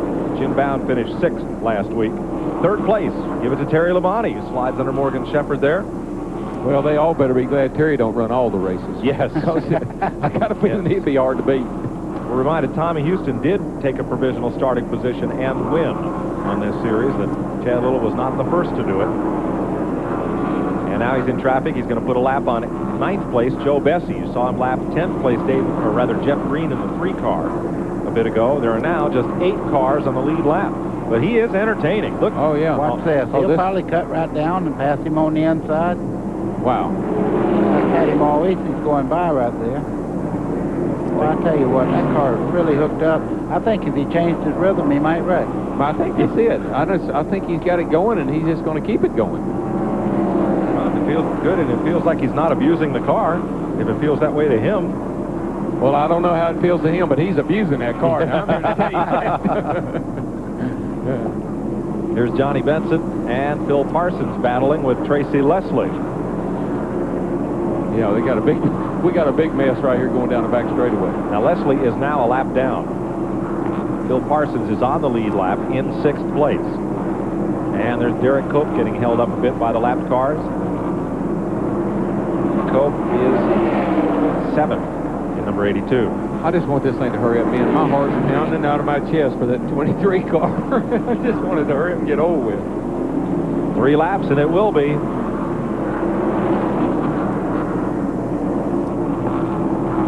Mark Martin now some 8 seconds back. Terry Labonte trying to pull down on Martin as the laps run out here. Let's check with Randy. I'll tell you, talk about exuberance. These guys are showing it down here, but very rarely do you see a team start celebrating with 10 laps to go. And they started with about 10 laps to go, and it's just increased and increased and increased. And you thought the checkered flag fell already, but it's just about has, I guess, now. They were probably celebrating at breakfast. Chad Little is half a lap away from piling up back-to-back wins. If he comes around this time, he'll lead 177 laps today. He could wreck now and win. I tell you, he's got a tremendous lead. Wow. Congratulations to Chad Little. That's great. It's one of the best jobs I've seen in a long time. the Harris Teeter Bayer Aspirin Racing Electronics Ford will go to victory lane. Chad Little has led all but 20 laps today, and he wins by 10 seconds over Mark Martin. Terry Labonte is third, Johnny Benson is fourth, Morgan Shepherd fifth, sixth to Phil Parsons, seventh Derek Cove, eighth to Mike Wallace, all on the lead lap, ninth to Joe Bessie, and 10th to Jeff Green.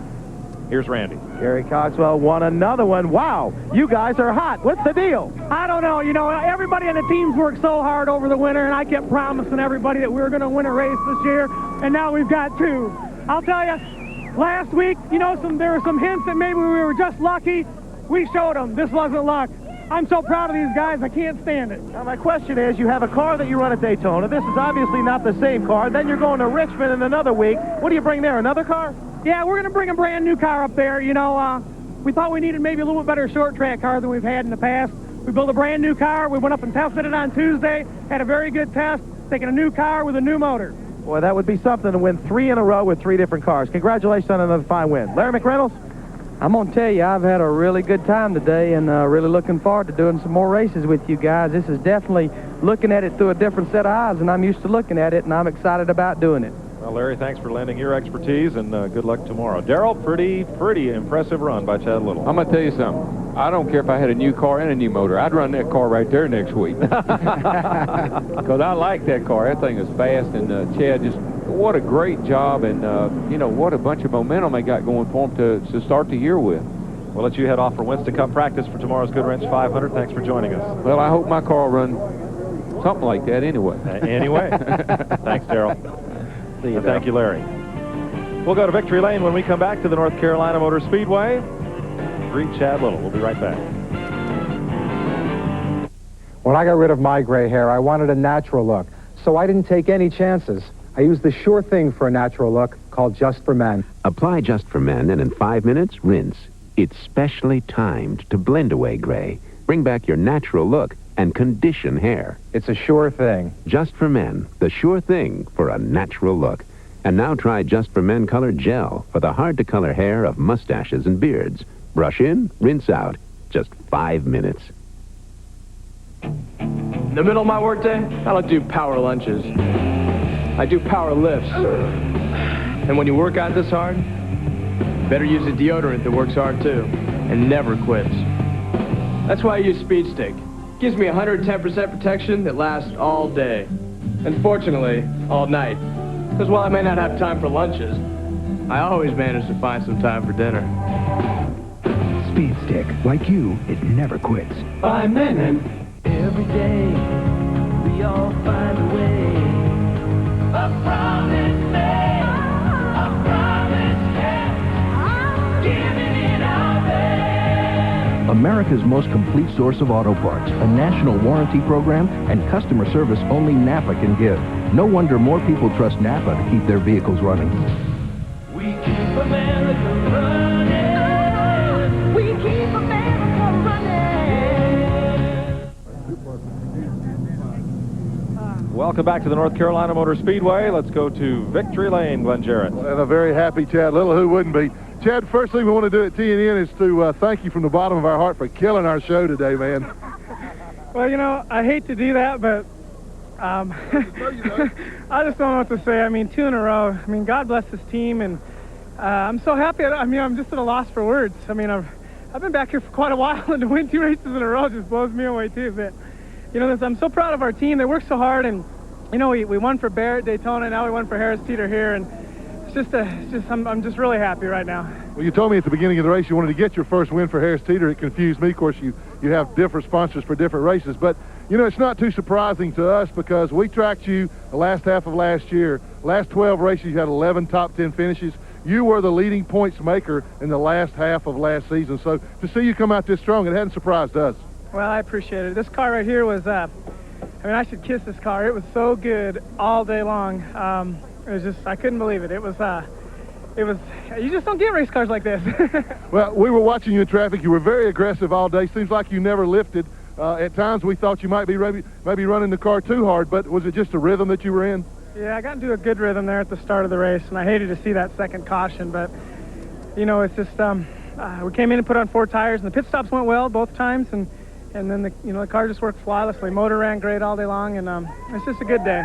Well, I hear you got a new car for Richmond. I would have to look at this car. Well, this is our intermediate track car, so it doesn't go to those small places where, more than likely when we get done with Richmond, there won't be a straight panel on the car. So we'll just have to wait and see. All right, we're going to go let them celebrate. They got a big paycheck. They can buy a lot of groceries at Harris Teeter. Chad Little, prior to this season, had never been to Victory Lane in the Busch Grand National Series, and now comes out of the box smoking 2 for 2. Well, Mike, he said there wouldn't be a straight panel on that car. They got to catch him before they can bend something on it. That's true, too. Happy hour practice is coming up here for the Winston Cup cars. We call it that because it's the final practice session. They get 1 hour to dial things in for 500 miles tomorrow, and we'll show you some of the new colors, new paint jobs, new teams, new alliances for 1995. So you'll be ready for tomorrow's telecast of the Goodwrench 500. Randy and Glenn will be talking to drivers down in the garage area, and we'll get a look at the changing face of Winston Cup racing. First, here's your rundown from today's Goodwrench 200. Chad Little, the winner. Mark Martin, 2 Fords in the front 2. 2 Monte Carlos, Terry Labonte and Johnny Benson. Morgan Shepherd's T-Bird in 5th. Phil Parsons in 6th. Derek Cope and Mike Wallace were all on the lead lap. 1 lap down, Joe Bessie, Jeff Green in 10th. And the 43 of Rodney Combs were all 1 lap down. 2 laps back, Tracy Leslie. 3 laps down, Mike McLaughlin. Down 4 laps, Patty Moise, Jeremy Mayfield. Then you see Shauna Robinson and David Bonnet. And 5 or more laps back, Kevin LePage. Rookie Curtis Markham is the highest rookie in this race, if you don't count Mayfield, who's not running for Rookie of the Year. And then Stevie Reeves. 21st, Jeff Bound, Doug Hevron, Larry Pearson, Kirk Shelmerdine and Jerry Foyt. Dirk Stevens, Dale Williams, Tommy Houston. And then out of the race, Jason Keller, Jeff Fuller, John Tanner, Elton Sawyer, David Green, Tim Fedewa, Stanton Barrett, 35th. Dennis Setzer, Kevin Simmons, Robbie Reiser, Bobby Dotter, Hermie Sadler, Bobby Hillen, and rookie L.W. Miller. That's the way they wound up in the Goodwrench 200 today here at the North Carolina Motor Speedway, with the Goodwrench 500 for the Winston Cup cars coming up. Today's exclusive coverage of the Goodwrench 200 on TNN is brought to you by Napa. We keep America running. I want more power. I'd like better mileage. Split fire doesn't look like any other spark plug. It doesn't work like any other spark plug. 5 extra horsepower by merely installing these plugs. A 4.8% gain in mileage. With split fire, you'll get more here, and you'll spend less here. Guaranteed. Guaranteed. You'll get more power and more mileage for your money back.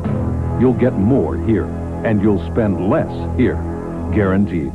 Leave it to Peerless Faucet to create a shower so smart, it can not only sense when a toilet has been flushed, it can also adjust the water temperature accordingly. Scald Guard technology by Peerless. Get more out of your faucet than just water. No matter what you drive, Pep Boys Motor Oil meets or exceeds virtually all manufacturer's specifications. Now only 79 cents a quart, just $9.48 a case. That's right, 79 cents a quart, $9.48 a case, only at Pep Boys. It has a 358 cubic inch engine, a 9.5 to 1 compression ratio, a wheelbase of 112 inches, and weighs in at 3,400 pounds. It's the brand new NASCAR Super Truck, and it really hauls. See the NASCAR Super Truck Series by Craftsman on TNN Motorsports 1995. A look at the North Carolina Motor Speedway as we get set for Winston Cup practice on this 1 mile facility. See that highway up to the upper right as you look from the Steel Area camera? That's State Route 177, just renamed Frank Wilson Boulevard in memory of the former track president, Frank Wilson, who really did a lot of expansion here at the North Carolina Motor Speedway in terms of seating and marketing and amenities for both the drivers and the crews and the fans. And it's a very fitting tribute to a man who gave a lot to this sport and to this county. Let's get down to the garage area. Here's Randy. Well, Johnny Benson, nice smile on your face, deservedly so. Wow. Glad to get through the second one. You ran very, very well all day. Didn't appear that anybody had anything for Chad, but nonetheless, good, strong third-place finish. Yeah, I tell you what, Chad's fast, and like I say, Lipton 2 Chevrolet ran great.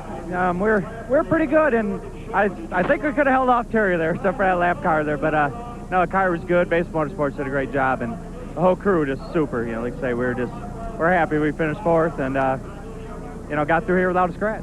When you finish fourth like that, and you're running around, and you see somebody that's so strong like Chad was today, Mark was, when you're in the car, does it give you an opportunity to think what possibly you could do to make this car better? Do you think in those terms, or do you just constantly run lap times, laps? No, you constantly think that. Even when you're leading a race, you know, you constantly think that. So, you know, like I say, our car was pretty good. It's just some other guys were going. Like I said, we were doing everything we could, but like I say, we're pretty happy we came out of here in fourth place. What about next week? You head to Richmond as well. That's a flat track. Chad, of course, and you guys, you bring one car to Daytona, another car here. Will it be a different car altogether when you head to Richmond? Yeah, it sure is. You know, we're 3 races, 3 cars, but we've got 6 cars sitting there, and Steve Bird and the whole crew is just doing a super job there in the shop, and we're pretty prepared this year. So hopefully, you know, we keep running good. You know, V8s are running super. K-Tech built us a great V8 for today, and we're looking forward to running the season.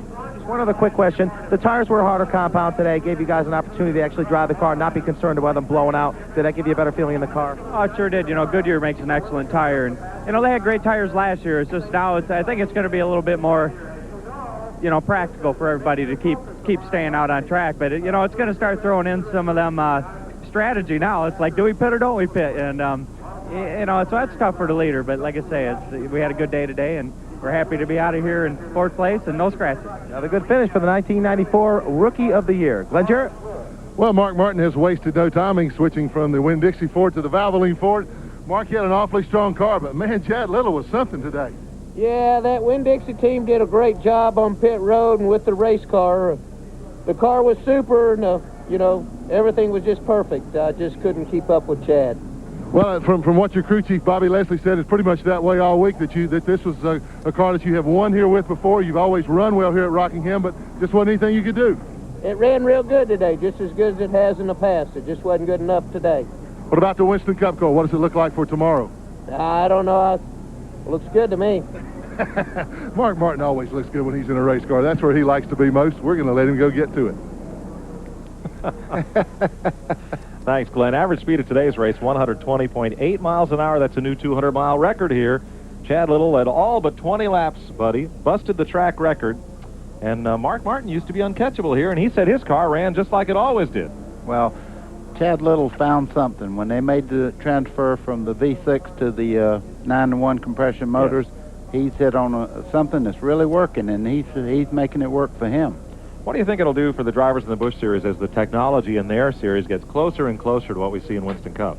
Well, the biggest thing is what you said a while ago. Of course, there's more engine heat, and it's also, we're not even into the summertime when people have to worry about burning their feet and stuff. So when you turn them all these RPMs and you have this excess heat in the car, it's going to be a factor later on in the year. Well, let's find out from a fellow who's won here before and who's poised for a run tomorrow. Let's go to Glenn Jarrett. Well, I'm standing, of course, beside of Dale Earnhardt. Where hasn't Dale Earnhardt won? I mean, he's won everywhere.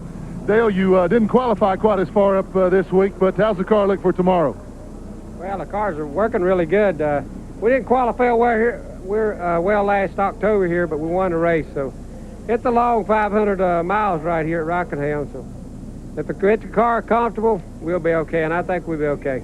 You seem to have a real knack for getting around this place real well. You always have good success here. Is there anything in particular that makes it that way? Well, it's a tough old racetrack. It's a little bit aggressive, but you gotta be a little bit smooth and consistent. The biggest thing is just stay out of trouble. There's a lot of trouble here. Is staying out of trouble a little tougher when you start a little deeper in the pack? Well, it is, but as things get strung out, everybody gets to be pretty consistent. So there's a lot of good race cars and drivers out here, so I'm not too uncomfortable running around them. And they certainly aren't uncomfortable running around him. Dale Earnhardt waiting to do the last shakedown.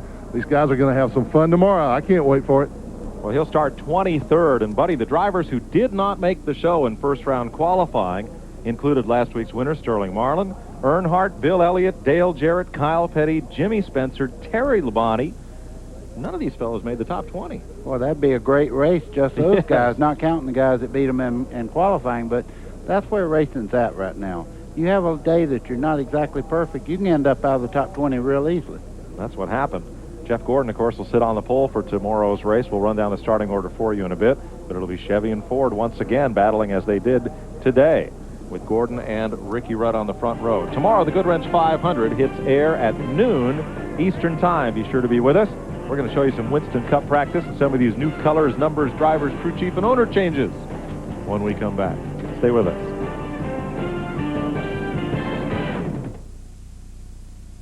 Most of our customers come to AutoZone for low prices and for parts they can replace themselves. But many people come because we speak their language. Things like duration and lift and compression ratios, stuff like that. Because a guy who's going to rebuild an engine, he won't buy parts from just anybody. And since AutoZone stocks complete engines, we know what makes them tick inside and out. Sure, we sell our best parts at our best prices every day. But if we know something that's going to help you do the job right, you get that free. Same amount of chicken this week? No, triple it. Oh, something going on? Make sure we have lots of ranch dressing with bacon. And how much Monterey Jack? How much you got?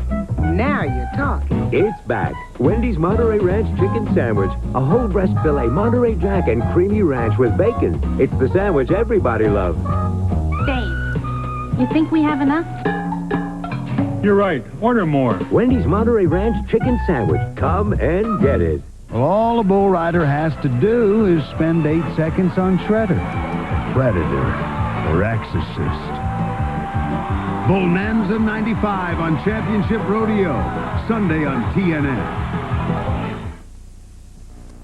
On Monday, he said. Dad, can we? Not today, son. On Tuesday, he said. Hello, Dad. Gotta go. On Wednesday. How about this weekend, Dad? I'm sorry, son. I have plans. Oh, you do? Yeah, with you. Come on, Dad. Take the boy to the races. Sunday, February 26th. DeSoto Speedway hosts the Icebreaker 125. Plus, Wings Prince, TQ Midgets, and Pure Stars. The 95 season opener. Gates open at noon at DeSoto Speedway. Hi, I'm Michelle Dilks, owner of Smart Choice Quality Pre-Owned Automobiles. I have a massive selection of low-priced, warranted cars, trucks, and vans, and bargain reconditioned repossessions. Financing? Of course. I grew up here. My mom and daddy taught me just do the right thing. You're going to get a great car at a great price with a real warranty from Smart Choice. Drive with confidence and pride. Come see me at Smart Choice. After all, a hometown girl has to keep her reputation.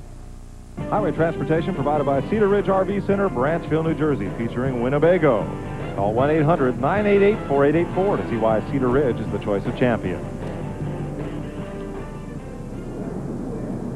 See the first round of cars pulling out for Winston Cup practice. There's Kenny Schrader's Bud Wagon. And let's go talk to a couple more drivers from today's Goodwrench 200. Here's Randy. Well, we always talk to the guys that finished first. Of course, he goes to victory lane. Second and third, we try to get every interview we can on TNN here. But let's just get an idea of Rodney Combs, for instance. He struggles here today, finishes 11th, but nonetheless, you get out of here, Rodney, with a decent finish, and I guess that serves your objective. Hey, Randy, it really does. You know, after we went to qualify there and we lost that cylinder coming off of 4 for the green, we didn't get this car running until we started the race today, so we really don't know what we fixed. We changed the battery, we changed the ignition, we changed everything. All I know, it run good, thanks to my motorman Ron Neal, WCW, World Championship Wrestling, Tracy Lawrence. Hey, man, this thing we're gaining. Bob Johnson, my crew chief. I just got to thank Rick Bailey again from CMG for putting this sponsor together. He's worked hard for this, and I tell you what, without him, I wouldn't be here. And the King Richard Petty Goodyear Pontiac, you know, I want to say hi to my wife and my grandson Colby and Chance at home, you know, and, you know, this is just great. We finished 11th, almost in the lead lap. We didn't get to practice much because the car quit running, so we was tight all day, but Bob kept adjusting, but it was a clean race, and we was getting it better. We was better on old tires and new tires and had a couple trouble with lap cars, but I tell you what, this is great. We're going to be finished on this lead lap. We're going to get us a win, and we're going to have some more top 10s, and hopefully you'll be interviewing me over where the black and white checks are. I hear that. You know, you've changed the colors on this car. You got Richard Petty colors on that car this year. Any added pressure? I mean, the car looks just like the one the King drove. Well, hopefully he was pacing today, because we had him pacing the Daytona leading that thing and had a shot go bad, but, you know, we thought we was going to be in that big shootout at the end of that deal. But, you know, we'll take this today because I didn't get to run this track at the end of last year when it was paved because I broke my shoulder. So to come here and do well as we did with the trouble we had, I mean, it's just great. And, you know, we got to say hi to Tracy Lawrence and Hulk Hogan out there and all them people, because we're going to have fun this year, and we're going to have a Hulk Hogan car down there at Atlanta. So, you know, we can't wait to get there. I tell you, you think he won the race. You think these guys aren't happy back here, finishing 10th or 11th? I'll tell you, it is a struggle to run well in this series. It's a difficult series. Glenn Jarrett? Well, thanks, Randy. And standing beside of Phil Parsons, had a good run today, finished 6th in the Luxair Chevrolet. Now, folks, here's a man who knows about TV, because when I came up to him, he looked at his watch, he said, man, you guys must be filling. Phil, overall, pretty good start to the season. Well, it wasn't bad. You know, we got taken out early in a wreck at Daytona last week, trying to dodge someone right over us from behind. So that relegated us to a 30th place finish. So we needed to come and put a decent run on the board and get us some points, and so we can head on to Richmond. But I tell you, you know, my crew did a good job. The car handled perfect. I made a bad call on that one caution flag. I came in and topped off with fuel right after halfway, because I knew if it went green the rest of the way that we could go the rest of the way. There wasn't but a couple of us that did it. Morgan did it, and I did it, and I think David Bonner did it. So if it would have went green the rest of the way, you know, all the rest of the guys would have had to stop under green, so we'd have been really looking pretty, but it didn't. So I had to come back in and get tires, and that hurt us a little track position-wise, so that probably cost us a couple of positions. But I can't say enough about my crew, my Luxair crew. White Rose Collectibles is associate on the car, and Goodyear Tires did a super job, and all in all, it was a decent day.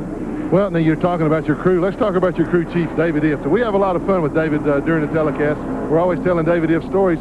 I guess what I want to know, is he as much fun to work with as he is for us to talk about? Well, I tell you, we had a deal at Daytona. As I said earlier, we got in that wreck, you know, so we had a lot of damage, and they had to patch the nose and the fender and all that. David went plumb berserk on the radio, just completely berserk, just lost it, you know, hollering and screaming, carrying on.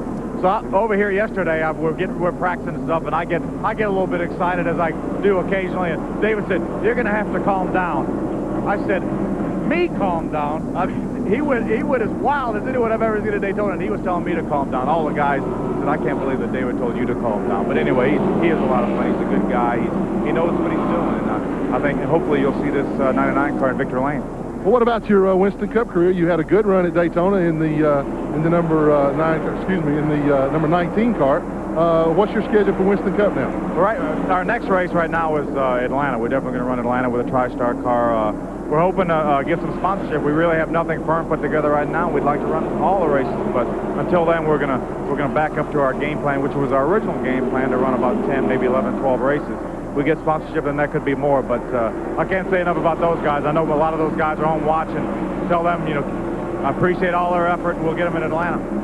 Okay, thanks, Phil, and good luck to you. We just got a report that a lot of smoke out of the number 2 Rusty Wallace car when he went out for practice.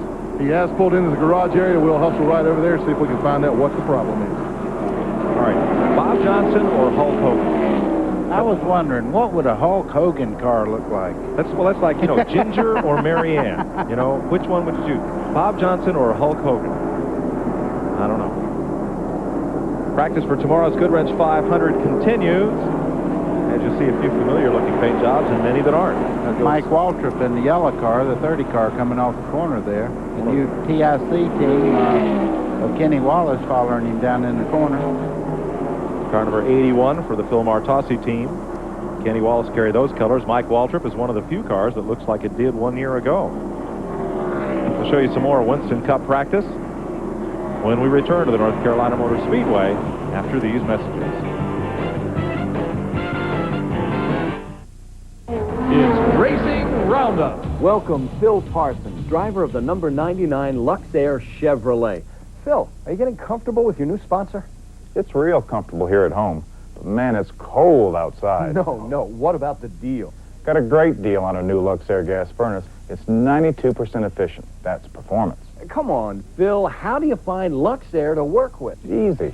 Just look in the yellow pages for your Luxair dealer, or call 1-800-LUXAIR. I don't need some fancy cologne to tell me I'm a man. I use Skin Bracer. It smells great, but it also cools and tones my skin. Confidence is very sexy, don't you think? Original and cooling blue. By Menon. Before introduction, a Moen faucet is tested at least 500,000 times against leaks and drips. So it's hard to find a more reliable faucet. no matter how you look at it. Moen. Buy it for looks. Buy it for life.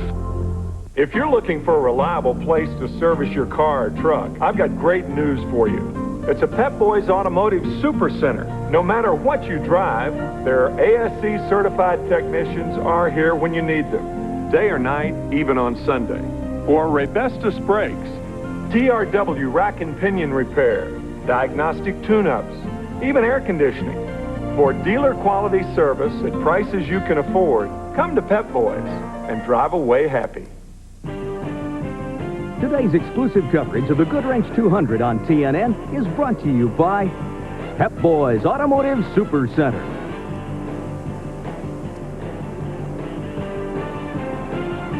.30 p.m. today, Truckin' USA airs right here on TNN, the Nashville Network. Be sure to tune in at 4:30 Eastern Time.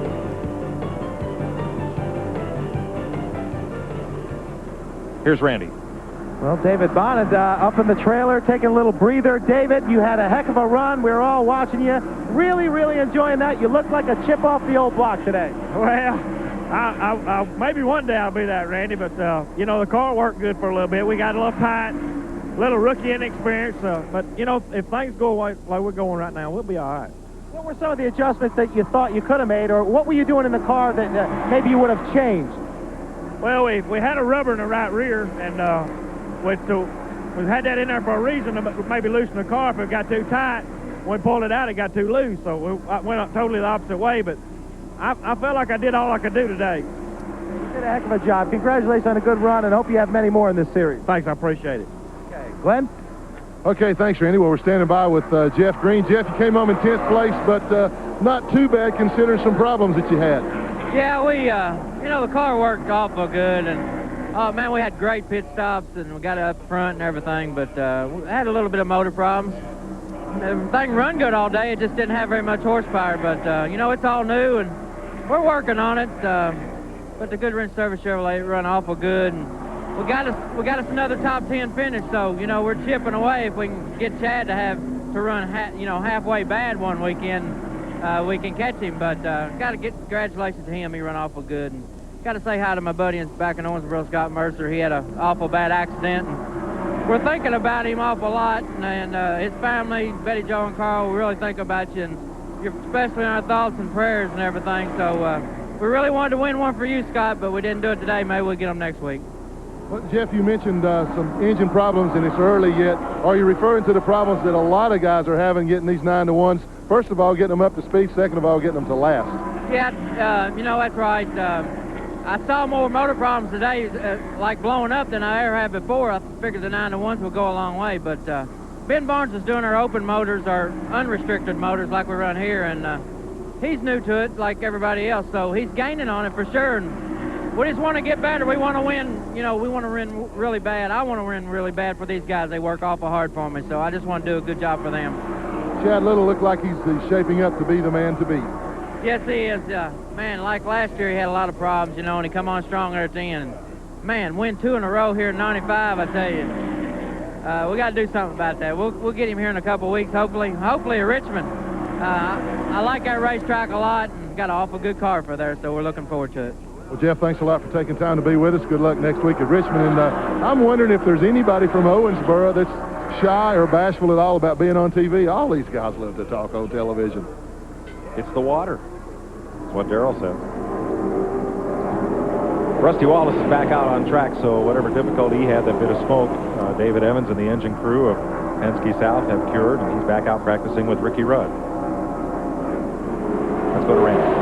Well, Joe Bessie has come out from his trailer, watching a little Winston Cup practice. I said to you just a minute ago, a ninth, you got to take those. It was a well-earned ninth, I guess. Yeah, we struggled all day. First time we've run this car, it's one of the Davisons. I want to say hi to everybody up in Dover. We ran one of their cars today, and first time I ever sat in it, and it ran well. We just struggled with it a little bit. We should have never qualified way back where we did. I made a little mistake there and paid for it a little bit, but we're good, and we just, after Daytona, we needed to come back with something solid like this. I mean, the biggest problem, we just got to get some sponsorship on the quarter panels of that car. We're struggling twice as hard because of that. Joe, give the fans an idea how difficult it is. I mean, you got to be one of the best drivers in this series not to be able to obtain a sponsor. Part of your work it goes into that as well, just trying to find some money to compete. Yeah, and that's, I mean, every move we make has to be calculated financially, and I mean, that's the deal, but it's just a tough deal. It's not a science to it. It's just a matter of knowing the right people, being in the right place at the right time. We think we're doing everything right. We got some good, solid financial backing from the Davisons now, which makes us a little more soluble. Got a good, strong team, good equipment, and it'll come. It's just a matter of hanging on. When's your next run? We'll run Richmond next weekend. We're really looking forward to Atlanta. That's a strong track for us, and I think we can win at Atlanta. Congratulations on another good day. Mike?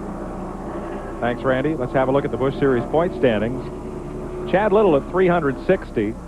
And the next man to have a sharp look at is Johnny Benson, because he's the next Busch regular, 66 points back. Labonte is second, Mark Martin is third, and Jeff Green moves up to fifth in the points from seventh. Jim Bound, Rodney Combs, Mike Wallace, tied with Rodney there, Derek Cope, and Joe Bessie in 10th in the standings. Tracy Leslie, Phil Parsons, rookie Jeff Fuller, David Green tied with Jason Keller, back at 14th. Tough start for the champion.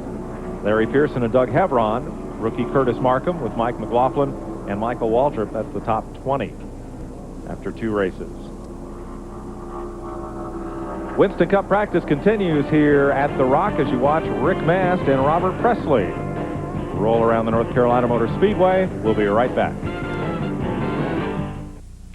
Dear Midas, while visiting my family in Gainesville, my brakes made strange noises and stopped working. I went to 2 dealers and got the same answer. We can't get brake parts for your car. We can't get brake parts for your car. A third dealer suggested, call Midas. Your guys removed my wheels, inspected my brakes, and told me, we can take care of it. My hat goes off to your employees for such helpful service. Thank you. Bill Cohn.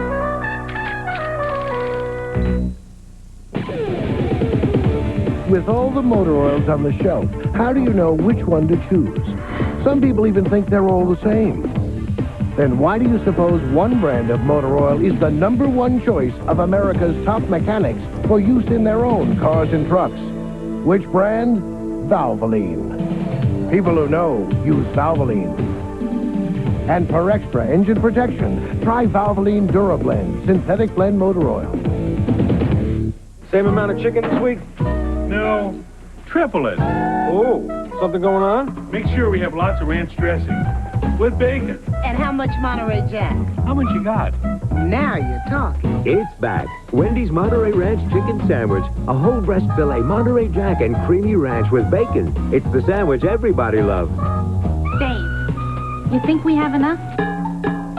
You're right. Order more. Wendy's Monterey Ranch Chicken Sandwich. Come and get it. Next Saturday, the Hardee's Frisco 250 is right here on the network that brings you more Busch Grand National racing than all other TV networks combined. The Nashville Network, 1 p.m. Eastern Standard Time, next Saturday, March 4th. And tomorrow, beginning at 12 noon, we'll show you how TNN gets its broadcast in gear to bring you the action of the Goodwrench 500 live from the North Carolina Motor Speedway. The top 20 for this race. First day qualifying, Buddy, was separated by only half a second. And in that top 20, John Andretti, rookie Ricky Craven, Joe Nemechek's up there, Dick Trickle, Bobby Hamilton, Randy LaJoie among some of the established stars, and it's kicked a lot of guys into the back 20 and into the back pit area for tomorrow. Well, Chad Little may have run away with today's show, but you can't count on that tomorrow. It's too close, and there's too many good race teams in the race for tomorrow. It's going to be exciting from green flag to checker, and I guarantee you nobody will dominate tomorrow. Jeff Gordon blistered him for the track record to win the pole. Well, he's just got a roll going right now. I mean, he's doing things that a 23-year-old kid does not do, but nobody's told him yet. He's just a tremendous talent. I look for him to be very strong, but there's some good race cars right around him. Well, Ricky Rudd, the former track record holder, starts right alongside him on the outside pole. Should be a lot of fun tomorrow, beginning at noon right here live on TNN. Let's go to the Winston Cup garage. Here's Glenn. Well, thanks, Mike. We're standing by Rusty Wallace's car. We reported earlier that there was a smoking problem, and he came back into the pits before ever making a full green flag lap when practice started. The problem with the car was an oil line was left loose. It was no major problem. The crew chief, Robin Pemberton, told me it's just a mistake on somebody's part. Fortunately, they caught it in time, didn't cause any problems. Got a little oil on the back of the car. Other than that, everything's fine. Final preparations and tune-ups continue here for all the cars. We're standing here. Dale Earnhardt is getting ready to take his number 3 Goodwrench Chevrolet back out. So, fortunately for Rusty, no major problem. He'll be back on the track shortly. Thanks, Glenn. Here's a look at how they will line up tomorrow. Jeff Gordon and Ricky Rudd, Chevy and Ford on the front row. The battling Bodines, Brett and Jeff, will start side by side in row number 2. Brett Bodine was the fastest car here in practice before qualifying. Ken Schrader and Derek Cope in the 3rd row. John Andretti and rookie Ricky Craven in row number 4. Row 5, Rick Mast and Todd Bodine. Row number 6, Michael Waltrip and Morgan Shepherd. In the 7th row tomorrow, Joe Nemechek and Dick Trickle. Row number 8, Bobby Labonte and Rusty Wallace. Row number 9, Bobby Hamilton and Jeff Burton. In row 10, you'll be riding with Mark Martin in our in-car camera. He'll be in the 10th row with rookie Randy LaJoie. Row number 11, second-day qualifier, Steve Grissom and Sterling Marlin. Dale Earnhardt and Bill Elliott in row number 12. In 13th row, Ted Musgrave and Dale Jarrett. In row 14, Kyle Petty and Jimmy Spencer. In the 15th row, Kenny Wallace and Terry Labonte. And there in row 16, you see Mike Wallace, and Mike Chase has been relieved as driver of the 32. Jimmy Hensley stepped aboard and put that car in the show in second-round qualifying today. We'll start in row 16. Row 17, Lake Speed and Jeremy Mayfield. Greg Sachs and Davy Jones in the 18th row. Row 19, Darrell Waltrip will have an in-car camera, and Robert Presley. Then the provisional, Steve Kinzer, Loy Allen, Ward Burton, and Dave Marcus. We'll be right back after this. Sprint cars, NASCAR, Indy cars, through the years, I've driven them all. Haviland Formula 3 from Texaco. One thing I've learned, no matter what you drive, you've got to take care of it. Haviland is the one. No other leading motor oil offers more complete protection to help your car run better, last longer, even if you haven't been driving as long as Mario. There's an old Italian saying, when you're cooking, you've got to use the right oil. Haviland Formula 3. Why add just any motor oil? Add more life to your car. The amazing split-fire spark plug won a United States patent. Does it really work? Is it that much better? It's guaranteed. 5 extra horsepower by merely installing these plugs. You'll feel it work. Guaranteed. A 4.8% gain in mileage. You'll save because it works. Guaranteed. There's nothing like a split-fire. You'll get more power and more mileage for your money back. You'll get more here, and you'll spend less here. Guaranteed. You know, working at AutoZone is more than just looking up parts or ringing up sales. Most of all is listening. Because my customers know more about their cars than I'll ever know. They know every rattle by heart. I mean, that car is their baby. So when they got a problem they're going to fix themselves, I'm going to do my best to help them get whatever they need, no matter what it takes. Because people like that, they don't deserve anything less than the best I can give them. In the middle of my workday, I don't do power lunches. I do power lifts. And when you work out this hard, you better use a deodorant that works hard too and never quits. That's why I use Speed Stick. It gives me 110% protection that lasts all day. And fortunately, all night. Because while I may not have time for lunches, I always manage to find some time for dinner. Speed Stick. Like you, it never quits. By Menon.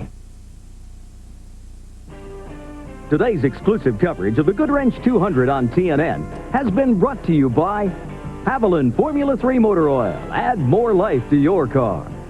And by Split-Fire, the patented performance spark plug. It only costs more till you use it. Well, let's poll our TNN team on how they think tomorrow's Goodwrench 500 will go. Let's go first to Glenn Jarrett. Well, Mike, I don't think we'll see any real surprises. Rusty Wallace will run well. Dale Earnhardt will also come up through the middle of the pack. I think Dale Jarrett will come up through there with him.